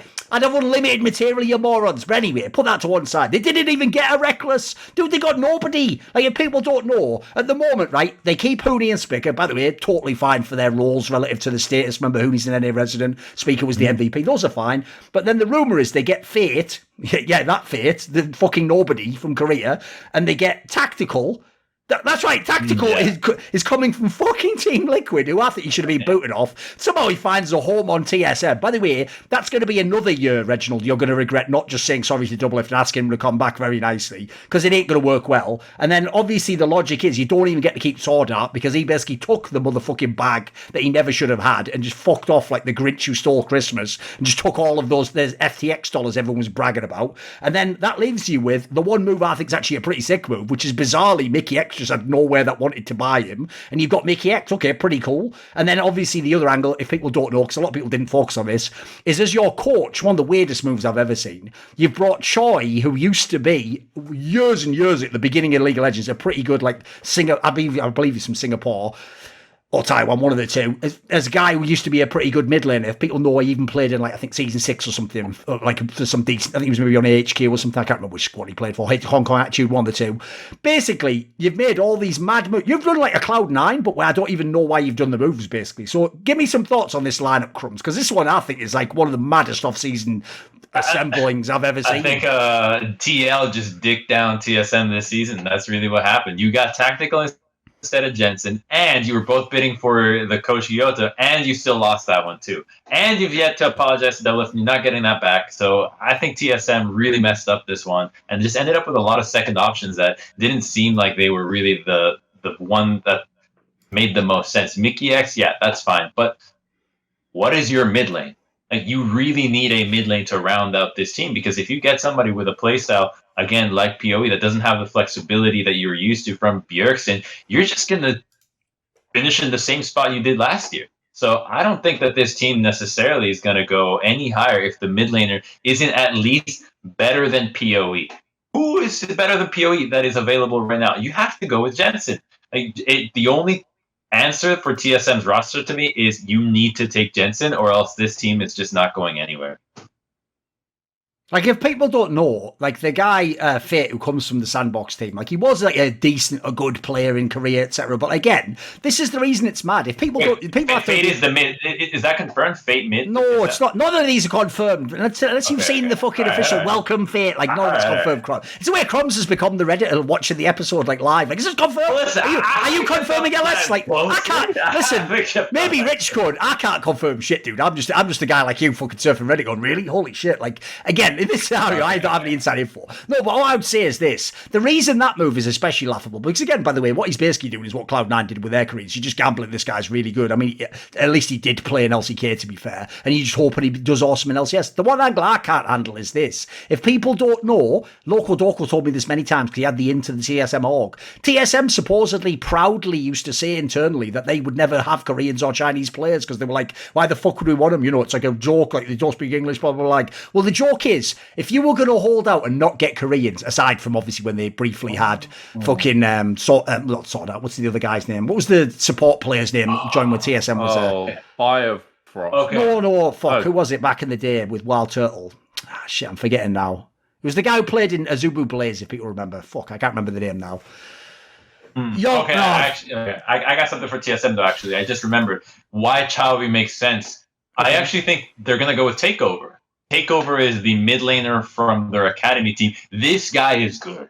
Okay. This guy is really good, all right? He's not LCK or LPL. He's from Taiwan. He's from this region. So they've been actually signing a lot of people from this region from last year. This guy crushed Academy harder than any other mid laner I've seen in a while. Like, this guy is actually very talented. So if they upgrade him and it can work with the coaching staff, this could actually be surprisingly strong. I completely forgot about that. He is a pretty bright star. I think Takeover could be a really strong mid laner that they just lucked out on, since nobody else really seemed to be looking in that region. That connection at least makes sense if they do indeed sign choice. By the way, the name I was searching for was Lost Force. That was obviously they had him, but let's be real, they just got him because Loco brought him in to fix their team last minute. Beyond that, the idea you hold out, by the way, during the prime of Korean fucking players when they used to cost like thousands per month, that's how much they were getting paid. The idea you hold out during that period, they're at the end are like, buy anyone Korean or... Like, are you fucking out your mind, you moron? Like, this just shows you how Reginald really did. It's a problem. I had to eat so much crow those first 5 years of LCS, Rich, because obviously he was winning all the time. He was in every final. But I was just like, wait, bide your time. Bide your time. And in the long run, you've just seen where Reginald's brain is at in the game. In fact, if people don't realise, one of the actual best things he probably did in his org to some degree was when he would rarely delegate to other people. When he had people like Jack in his org, maybe even, I don't know, it's debatable, people like Lena might have done something on the sponsorships and marketing side. He had people like Local Door. He had some people over time who could maybe have helped him. I think now you're just going to see the true, like, fucking madness of King George era of Reginald, where this guy's just off the reservation completely. And I don't know what the fuck he's doing. It's like he thinks these are all fucking, like, mad haymaker. Like, he's calling his shot, like, I'm hitting out the park. It's like, you're not even in a park or playing a sport. You're just on a fucking park bench somewhere. You're in it and you're some dreaming that season 5. You fucking moron. What is this team? Reggie is basically like, obviously Sam has more help and smarter people around him, I guess. But I mean, Reginald is basically a North American Sam Matthews, where again, TSM had a huge multi-lap lead on the rest of the competition. So for the first however many years, it's not like, oh my God, this guy's such a genius. Look at all these wheeling and dealings he's doing. Like, he's just smurfing on everyone, blah, blah, blah. It's like, no, unfortunately, because of admittedly some good decisions that were made involving the website guides and stuff like this, and obviously initial success of the roster, he is too big to ignore. Like, if you want to invest in esports in North America, you will invest in TSM in those first 5 years. You'd be stupid not to. So it's more like they get to the meeting and then this absolute clown, Reggie, is the guy they have to deal with. But he's the guy they have to deal with because they want to ultimately get the exposure that TSM gives them. Now that everyone's caught up, as you say, you're going to start to really see how good is this guy actually at GMing, because he's playing on a much more level playing field now, when it's not just a simple choice of like, yeah, obviously we want TSM. It's like, no, but what about that hoodie org? What about TL? What about Cloud9, right? So, yeah, in terms of the team, what I found really funny about this rumored lineup is actually the MickeyX deal, because to me, again, they made the exact same mistake that I said they made last year, which is you spend the big buyout money that you spend, or just the big amount of money in general that you spend to get the player, is on the lane, which is contingent on the performance of the other player, and then you get a shit player in that role. They did it last year as well with Sword Art. You spend 6 million on Sword Art and your fucking AD carries lost. Like, what is this? And you've done the exact same mistake. Yeah, MickeyX is a great individual player, or at least has been. He wasn't really, if we're honest, when last seen in action, but he certainly has been a great high-level player. But what is Mickey not good at? What is he not known for? Communication. This guy is a mute support player, and now you're pairing him with a bad AD carry. So how much added value is your mute mechanical support player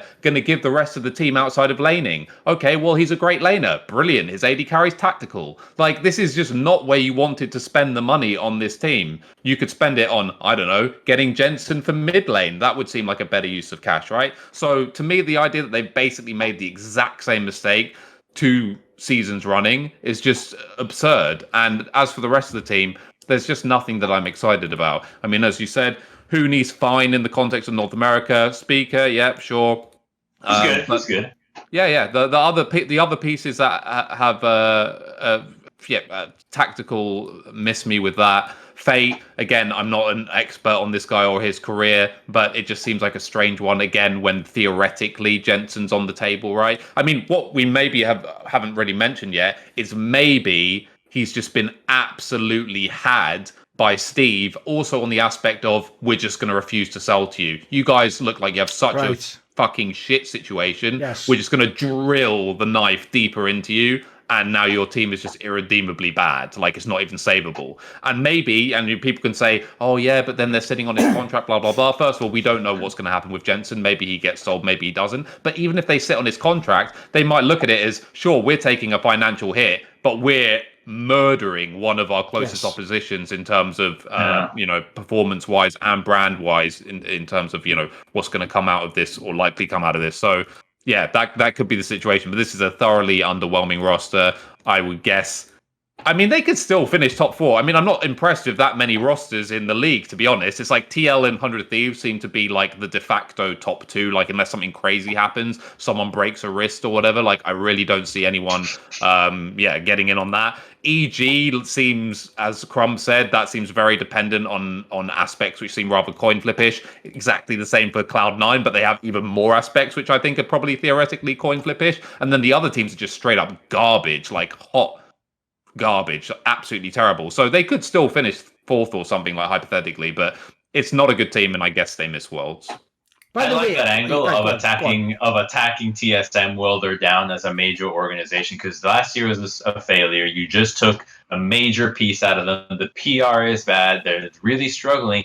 Do 2 more years of this, and you might be sending them down the same track that CLG is at. So you could actually just really propel yourself up as the premier org. You win another split as TL, and you might actually accomplish that while TSM continues to put out the fire. So the moves start to make sense when you consider the context of the orgs beyond the performance and the brands.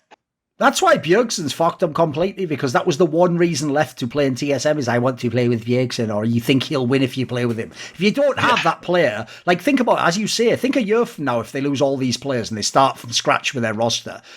Dude, TSM becomes actually not a very attractive place. There's about 3 or 4 different teams. By the way, that list gets bigger every year. Like, suddenly the 100 Thieves and the EGs of the world are on that list above you if you're TSM. Not least, by the way, and this is the ultimate delicious. Oh, it's too rich for me. I could only have a little slice right now and I'll have to save the rest for later. Guess what, fans? You played a massive role in that, you fucking cretins, because you have created the most toxic fan base to ever exist in North American esports. And I say that in a world where fucking COD teams exist, for God's sake. So, like, you actually don't even have the cool side where it's like, well, at least they're really passionate. You're not. You just have all the morons with their stripy black and white faces who see everything in black and white and hate on your own motherfucking players. The dumbest thing about being a TSM player, it's like with Fnatic, is they don't even give you like breathing room when you leave the team the first split. They just hate you the second you put the jersey on. They love you while you're winning. The second the jersey comes off, they hate you. So you even get the hate even if you were like a legendary player. You don't even get the respect on the way out. So TSM's in a big spot. And also on that angle where people are going to go, because again, they didn't do this, but they would love to have, no doubt, TSM fans. Like, how dare you sit on a contract?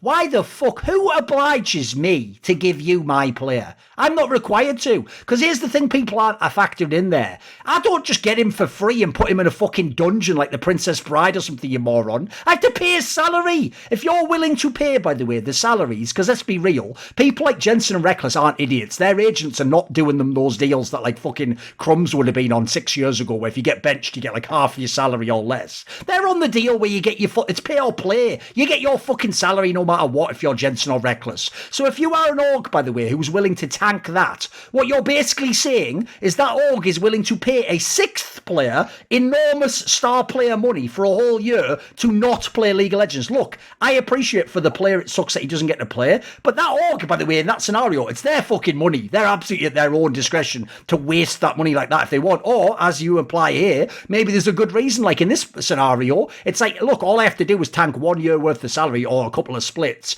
and I get rid of TSM for many years to come as an op. That might even actually have long-term value, like implied fucking value to doing that move. I don't even hate that. It's not a bad move. Same as the G2 Carlos one. It's like, look, you can have Reckless if you pay this much. If you don't, none of you can have him. I'll fucking tank him. I'll just have him doing Ralph Lauren ads, or I'll have that little fucking arse going all up and down catwalks and turning around. He'll never touch a bloody mouse. Exactly, the ultimate revenge. I told Carlos to sign him for this exact reason. No, anyway, whatever. Like, the one last topic we're going to go to, because this could go for like a solid 20 minutes in itself. This is like literally, like, it's like at the end, I'm like, right, now let's open a nice, cool can of worms, everyone. Oh, yeah. Because obviously everyone knows the drama during Worlds. Before the bloody tournament even began, was this one with Fnatic where they came in with all this hype. They even had a group where it looked like they could maybe even win the bloody group, come to playoffs, all sorts of crazy things. Obviously, of all the European teams, they were one of the ones that looked like they had actually a style that might match up well, but they never really got to play because one of their star players, Upset, the AD carry, didn't play a single game. He went straight back home, and the only thing we heard publicly was like it's for some kind of a family matter. And then basically, because Upset also got married, like I think it was just before playoffs in Europe, there was then some sort of implication, like maybe it involves his now wife. And then basically, there was no info came out. By the way, props to whoever's in the Fnatic org area. I will say, nothing came out publicly. Even those wankers who pretend to be Pokemon and pretend like they know the whole scene, then reveal who they are. And spoiler, you may as well still be an egg to me. I don't know who the fuck you are. You're a random guy from Belgium. Yeah, great. Like, spoiler, I always knew you were a nobody with no connection in the industry, and you know 4 people who were a manager and some IRL players. Yeah, we all get that. We all know that already. Like, at least the other person who was a moron who tried to play that game was actually literally fucking one of the players. Fair play to her. That's the only other time, by the way, that person will ever be mentioned in my content. If you don't know the Easter eggs on this one, you don't know them. You don't get to know them, Marshall. Like, that's not pop-up music videos. You don't get a little text box explaining the whole joke to you. So what I will say is this. Coming into this scenario now we've got some more info, which is Adam, the rookie top laner who played in the team and obviously was actually pretty well loved by the Fnatic fans. He seemed like he'd done a pretty good job as a rookie. Leaving the team now, because obviously he's not going to play in Fnatic for next year, he decided, this is how you know he's incredibly young and inexperienced, I'll just drop a load of drama in a Twitlonger. By the way, as a general rule, there should be sort of law. Should I reveal a load of drama in a Twitlonger? I think the answer's always no. Pretty much always. Nearly always no. There's very rare cases. If I'd say the only time you do it, by the way, as a reprisal. You only do it if they do it to you, basically. As a general rule, by the way, about private stuff, that's what you should do. Don't reveal private stuff, but if the other person reveals their half of the private shit to ruin you, sometimes you have to, just as a mutually assured destruction angle. Like, that's the only time it makes sense. This guy basically did it out of nowhere. He just chose to go, right, well, I'm leaving Fnatic anyway. So, and the gist essentially, obviously this isn't what he literally said, but the gist he had in his Twitlong was sort of like, it's a bit fucked up because all Upset really told us is my girlfriend's sad and then he left and I worked the whole year for this. Spoiler, that's not really, as far as I can tell, ever what could have been the case, but that's what this guy believes is the case, right? Then Upset himself comes out with another Twitlonger, but he actually doesn't even really give any information. He just sort of doubles down on the idea of like, look, it was a really serious thing, and we didn't quite say it like that, but, you know, whatever, and you shouldn't speculate about me and my family and all the rest of it. So that's where we are now. So obviously there's a million angles we can go with here, because included in this, there was then also the Bwiplonger thing, where Bwiplonger had his girlfriend, and then he had another thing with Twitlonger. So we can pick any angle here. Each person can pick whatever they want to go with. So Rich, obviously I've put out the whole banquet there. Where do you want to go first on this one? Just Fnatic Twitlongers alone. Could do all show them, couldn't we? I mean, they've got the top 3 worst/best/biggest banger Twitlongers of the offseason. They've got the top 3. It's amazing. Bwipo, Adam, and Upset. Because if we're being real, and I'll get into this, how I thought the worst thing about Adam going out there was he kind of put Upset in a really unreasonable position where he kind of had to come out and say, you had to say something, right? And by the way, like, the reason why I came out and said anything, which normally I never would, is just because I felt it put Upset in such a difficult position where I wasn't even sure if he would come out or say something or not. And that what people really underestimate is the power of first mover bias on something like this. Yes. And also, if Upset feels that he can't or shouldn't come out and say something, I'm not going to sit there knowing some about, you know, of what happened. I will not go into details on that whatsoever, but I'm not going to sit there and let this guy get potentially murdered by the entire fan base and get called a shit person who ruined everyone else's worlds or whatever.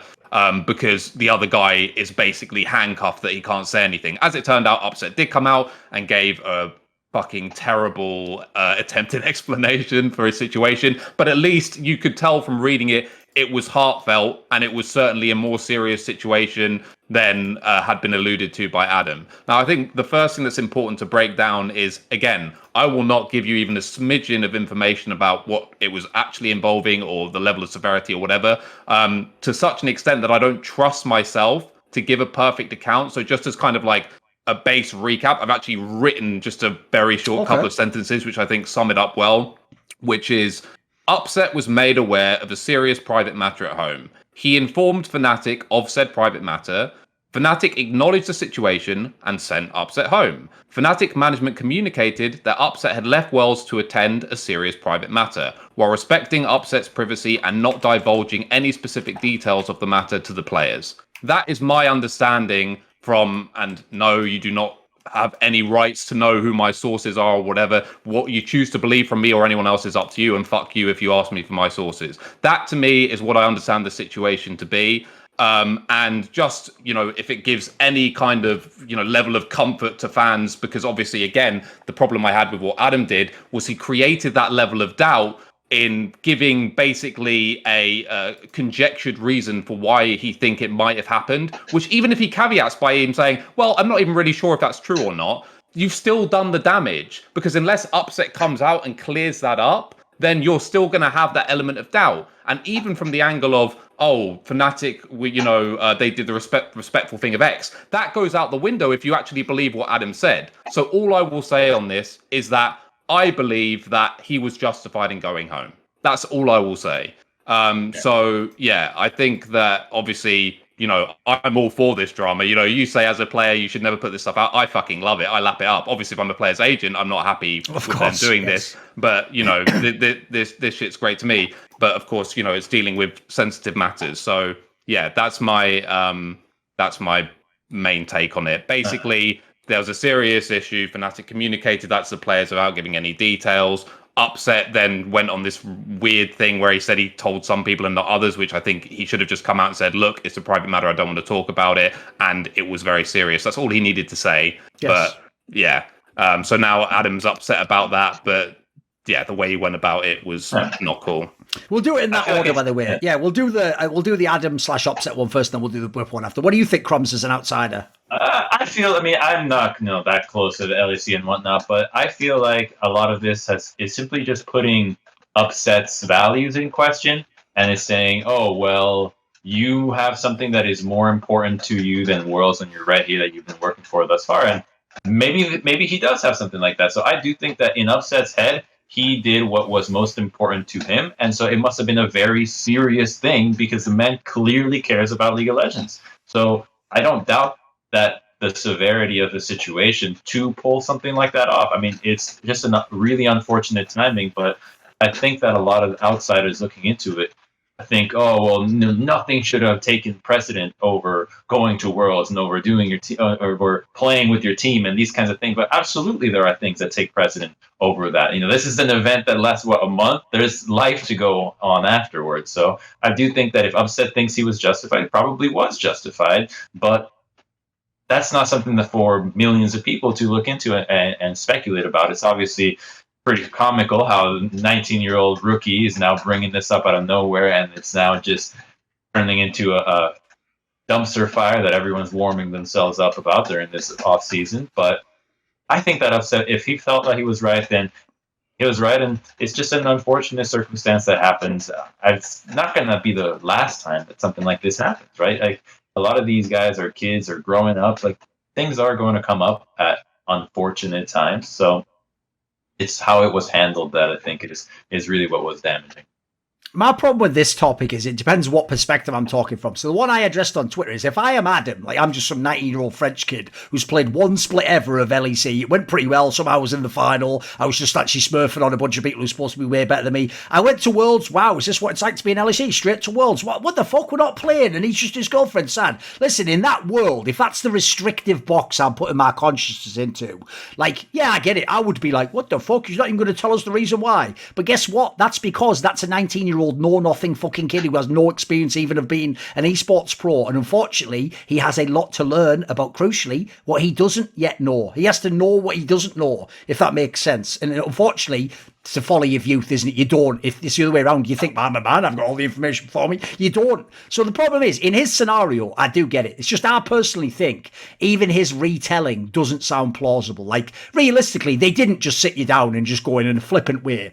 By the way, I'm off, guys. My girlfriend's a bit sad. So anyway, peace, enjoy Worlds. If he'd done that, yeah, obviously that would be outrageous, wouldn't it? But my problem goes like this. I'm assuming that Upset and or Fanatic did at least literally say, look, I don't want to go into the specific details, but this is a very serious issue and I must return home at this point in time. So sorry, obviously I would have liked to have played with you. If he said that, then like, look, I can understand why as a teammate, you're like, what the fuck, aren't we all in? Like, can't I at least know the reason why? I get why you'd want to know the reason why. Essentially, this has robbed you of a chance to play in the World Championship. The problem is, if you are in Upset's position, based on what I heard, it's entirely reasonable he doesn't have to tell anyone this reason why. It's nobody's right to know. By the way, if the reason was, and I'm taking this totally out of nowhere, a relative had died, does he have to tell you exactly that? Is he not allowed to just say, look, I can't say the reason why, but I must return home and it's totally legit? Of course it is. There's no reason you have to know that. And also, by the way, what does it actually help you, Adam, if I say, by the way, X died?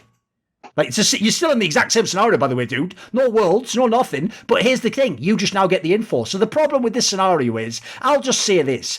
I just think that for whatever reason, here's two ways I'll say it. One, if it was me or practically any player I know of, if they also got the information that Upset did, I would leave, and I'm pretty sure they would all leave. I can't think of very few people who wouldn't leave in this scenario if this situation presented itself. So that in itself, I'll just say I think it's pretty telling. And then secondly, I also think there are sometimes things in your private life that happen to you that you just don't want everyone to know. Again, you want it to stay private for a good reason. And in that scenario, I don't think actually Adam did have a right to know that in that respect. Like, I won't say go as far as Upset as like, well, I couldn't trust him and look what he did. It's like, I mean, you sort of retconned that, but you are also right. He did actually prove that you also could not have trusted him potentially. Like, you think, by the way, a 19-year-old random French kid who has only played with you for once, but you think he'll keep your secret for years and years going forwards? He won't. Probably won't. Like, if you know esports, half the reason why cunts who pretend to be Pokemons have any leeway into the industry is because the joke in esports is this. When I have a secret, I think, wow, I've been given a secret. My job is to guard it and never give it away. Other people go, there's nothing I can do with this except trade it to people for other information. To them, the only currency of the secret is to tell people. So unfortunately, the esports industry, by the way, probably one of the worst in history for normally keeping secrets. Fair play, like I said, to whoever it is in Fanatic, that this didn't leak out. This could have easily gone to some gossip rag and it would have been a massive blow-up story. Do we want to move on? Should we go to the Bwiplonger one, or do you have anything else on this? Yeah, just the last thing on that. I mean, obviously people were just saying stuff like, oh, how can Richard and Thorin know about this, but the players can't? I mean, case in point, think how long this was kept a secret for, and think about who tried to break the secret. It was a fucking player. Now, that is not me telling you that Fnatic told me or something, or sat me down as if I'm of any relevance or importance to this situation. But this is kind of a situation where, yeah, you can call it results-based analysis or whatever, but knowledge and secrecy and trust are real commodities in this space. And as I said, to my knowledge, this was handled in a proper way. And of course, I wasn't there. I can't know fully, but that is my understanding. And all the evidence that exists suggests that I'm completely justified in thinking that. And what I would say is, while I obviously don't think what Adam did was good or right or any of the above, the reason I haven't wrecked him for it, and I've more just been defending Upset rather than, going back at him, is, as you say, he is a kid. It was really stupid, and the cavalier manner in which he wrote about it, also kind of saying he doesn't really know, but he's going to just throw it out there anyway. Obviously, all stupid, naive things to do, but he is just a 19-year-old kid with the social abilities of a 15-year-old, so he doesn't deserve to get thrown under the bus or whatever, or get compared to Bwiplo's situation. It's not the same thing.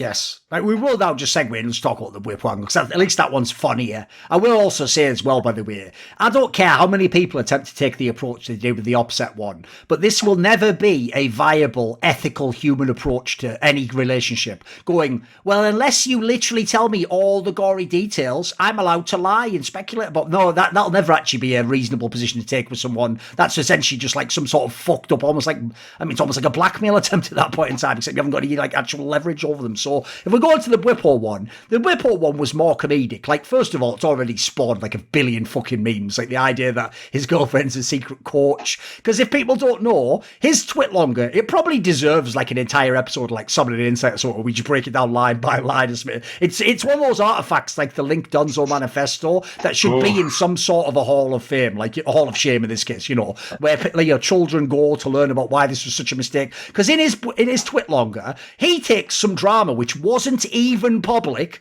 just some shit with him and his girlfriend that, by the way, you'd have to basically be a loser stan who just follows everything on Twitter and sees who does and doesn't follow each other to even know this, because it's never going to be the number one story on Reddit when it's just Twitter's account, right? He took that story and he himself, this is also where people don't understand media, used his enormous Twitter account and reach as a pro player at Worlds to further publicise this story and spread it around the entire scene. By the way, before his team even fucking plays, I think it was before they played any of the matches. I can't remember the order of the thing. No, maybe actually they played a few. But basically, in this Twitlonger, which as far as I can tell, here's my read, wasn't for us. It looked like it was basically just a public act to make this girl come more on his side or apologise to her in sort of a profuse, I would almost say romantic comedy level fucking overly public display of affection type scenario. You imagine him running as she's about to get on the plane, then he skids down on his knees in front of the plane, baby, please, you can't leave me like this, or some fucking, say anything, boombox on the shoulders type moment. It had that sort of vibe to it, which is part of why, by the way, as an actual man, I was sort of felt disdain immediately when I read it, because I thought, this is some fucking high school level shit, Bwiplo, and you're supposed to be a pro player, my dude. But okay,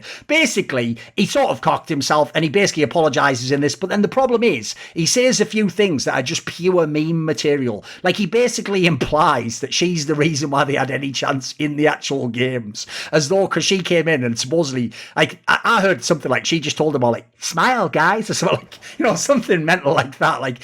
He's so fucked in whatever's going on in his personal life. He's decided to make that a factor in how Fnatic did or didn't perform at Worlds, which I don't know why you'd even connect these things. But anyway, like I say, it was a big, stupid gesture. Where do you want to go on this one, Rich? I feel like this is, there's the alley-oop for you.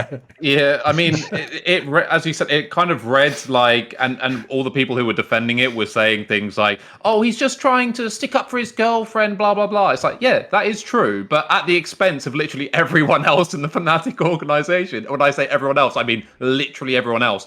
And the people who respond to that and say, oh, but he never explicitly made a list and said, fuck this person. It's like, yeah, you don't have to. There is a concept called reading between the lines. And by him implying, as an example, that his girlfriend was a cornerstone piece for like flipping their fortunes, he is basically shitting on all of his teammates and the coaching staff and saying that it took lengths of him utilizing his amazing S-tier girlfriend where you all failed. That is the obvious, clear, unadulterated inference of what his tweet, Bwiplonger, as you aptly put, it created. Like that is what he is saying. So it was super disrespectful. Also, Bwippo doesn't have the same level of excuse that like a 19-year-old rookie first split in the league like Adam has, where he opened his mouth and said a couple of stupid things. And also, I think, even given the context and what he said is kind of more understandable and out of legitimate frustration where he genuinely feels he's been fucked over. This, as you said, was just like, I think this is conjecture, by the way, but it came across as, I think my girlfriend might break up with me. What about this amazing, huge, sweeping public gestures to try and save that relationship? That's how it read to me. But you've just thrown everyone else under the team coach to do it. And she's sitting next to the fucking driver telling him how to smile. Like, it was just...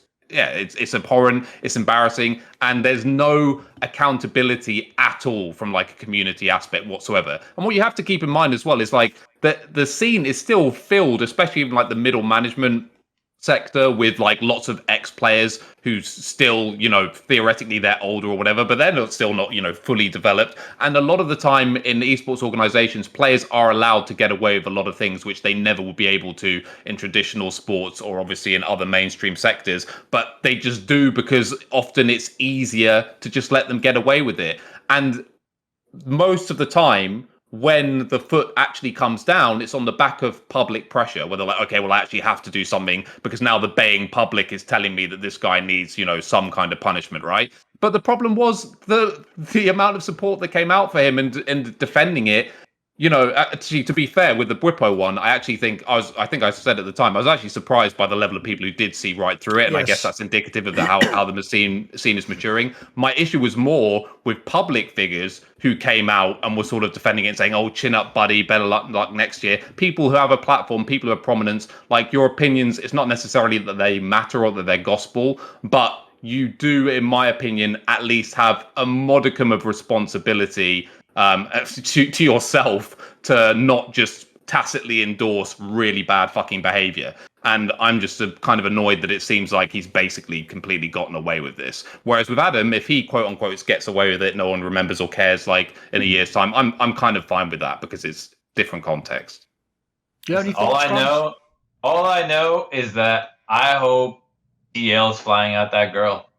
TL better line themselves up with the extra coaching staff to make sure that they can actually turn things around if things go bad, because that's something that could be another problem again if you're actually bringing this into the organization. So this is something that I think TL needed to consider. I totally agree with what Rich said. Like, you just look through it and it really just seems like a big act towards like, oh, maybe I'm having trouble with my girl. How do I solve this? How do I solve this? Okay, big sweeping gesture. Let's make sure that she sees that I'm willing to tell the world the story that she wants heard. This is kind of how it seemed to me as well. And it's something that, you know, I've been in a mindset like that. You grow out of it. I think I was 14 when I grew out of it. So some people take a little longer than others. It'll happen. There was even a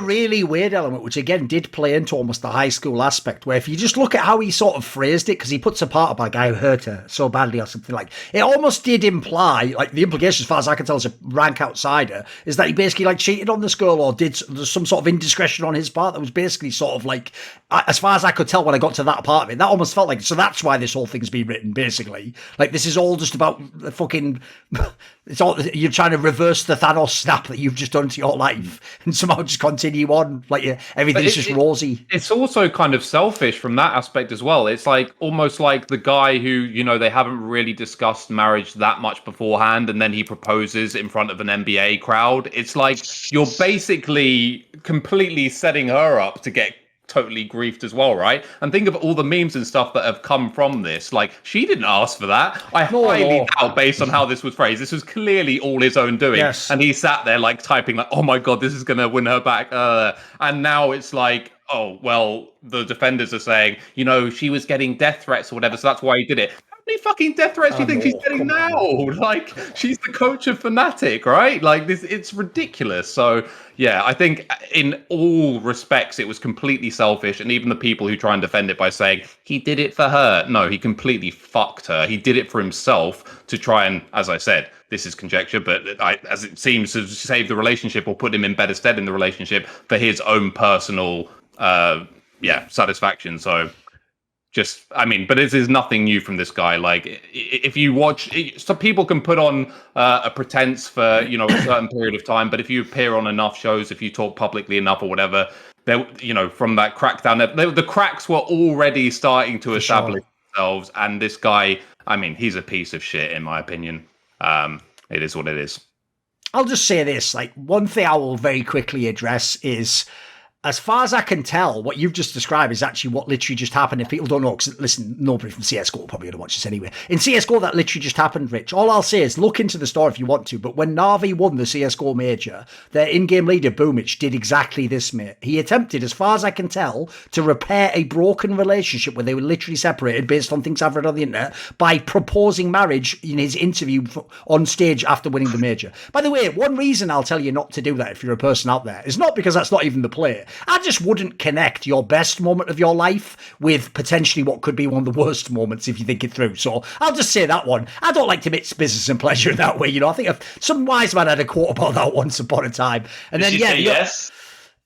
Yes, but even that, again, you'll have to do your own digging on this one, Crumbz. This ain't the time for me to explain it, but if you just look into it, that in itself might have been a non-dodged bullet. You'll have to look into the circumstances of who she might be in and what their relationship status was. I'll give you the details later. All I'll say, the other angle on the Bwiplonger one was, another thing to say is this. If this feels uncomfortable to people, that basically now we're now discussing Bwiplonger's relationship, like, did he cheat? What was he doing with that? As though it was like, you know, things in the game, like should Jensen be in Team Liquid, or wow, was Reginald fucked up not to sign Dublin? That's Bwiplonger's fault, by the way. Like, if Bwiplonger kept all that private and this all just came out through gossip, people, I wouldn't address it on my shows personally. I always say it. People's private lives are their own private lives. This is why a couple of years ago, I actually literally had to tell Loco and a few people off. Veteran was one of them, actually, for basically openly talking. It was about, I think it was Acadian in TSM, if you remember that drama where he had some shit going on with some girl behind the scenes. They were just like talking about it at the talk shop, and I was like, dude, unless he puts that out publicly, you have no business talking about that. Like, that isn't your purview on a show to review people's lives. The problem here, just like Lena with TSM, is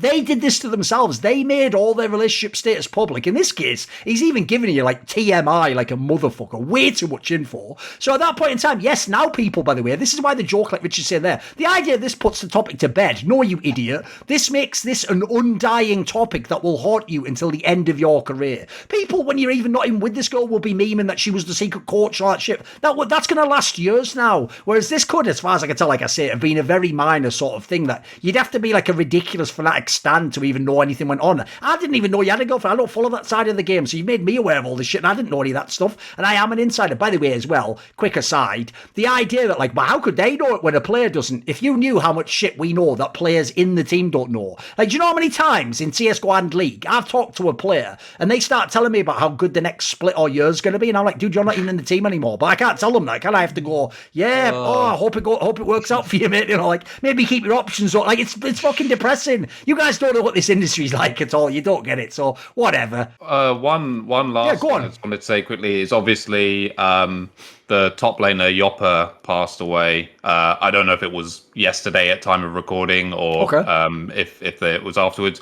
But yeah, he was, you know, once upon a time. I remember, I think it was after season 7 going into season 8, maybe it was the year before, I can't remember, that he was touted as, you know, going to be one of the absolute best top laners. Yes. I think him and Shemek at the time were like both monster talent. Obviously didn't quite work out for him. Spent some time on Vitality. Maybe he was going to get promoted at some point. Bounced around the ERLs. Still a very good player, but obviously in this context, none of that really matters. But yeah, obviously, thoughts and condolences to his family, friends, any ex-teammates, or anyone who's really been affected by that. But obviously, yeah, super, super sad. This video was kindly supported by Lager15, Matt Pugnatio Rajcula, Travis Goff, Zack Schmidt, Adam Ochs, Alexander Rao, Animosity, Blake Mcginis, BotPounder420, Hades, Jdubs, Jensen Goh, Joseph Ginsburg, Kovacevicd, Tobias Bernasconi, Zoomba, Zyrathenia, and a special thanks, of course, goes out to Jerky's Minion and DZL. Do you want to suggest a topic or a guest for my content? Want to ask me a question in one of my video AMAs? Do you want teasers for who the upcoming guests are going to be? Or maybe you'd like to take part in one of those long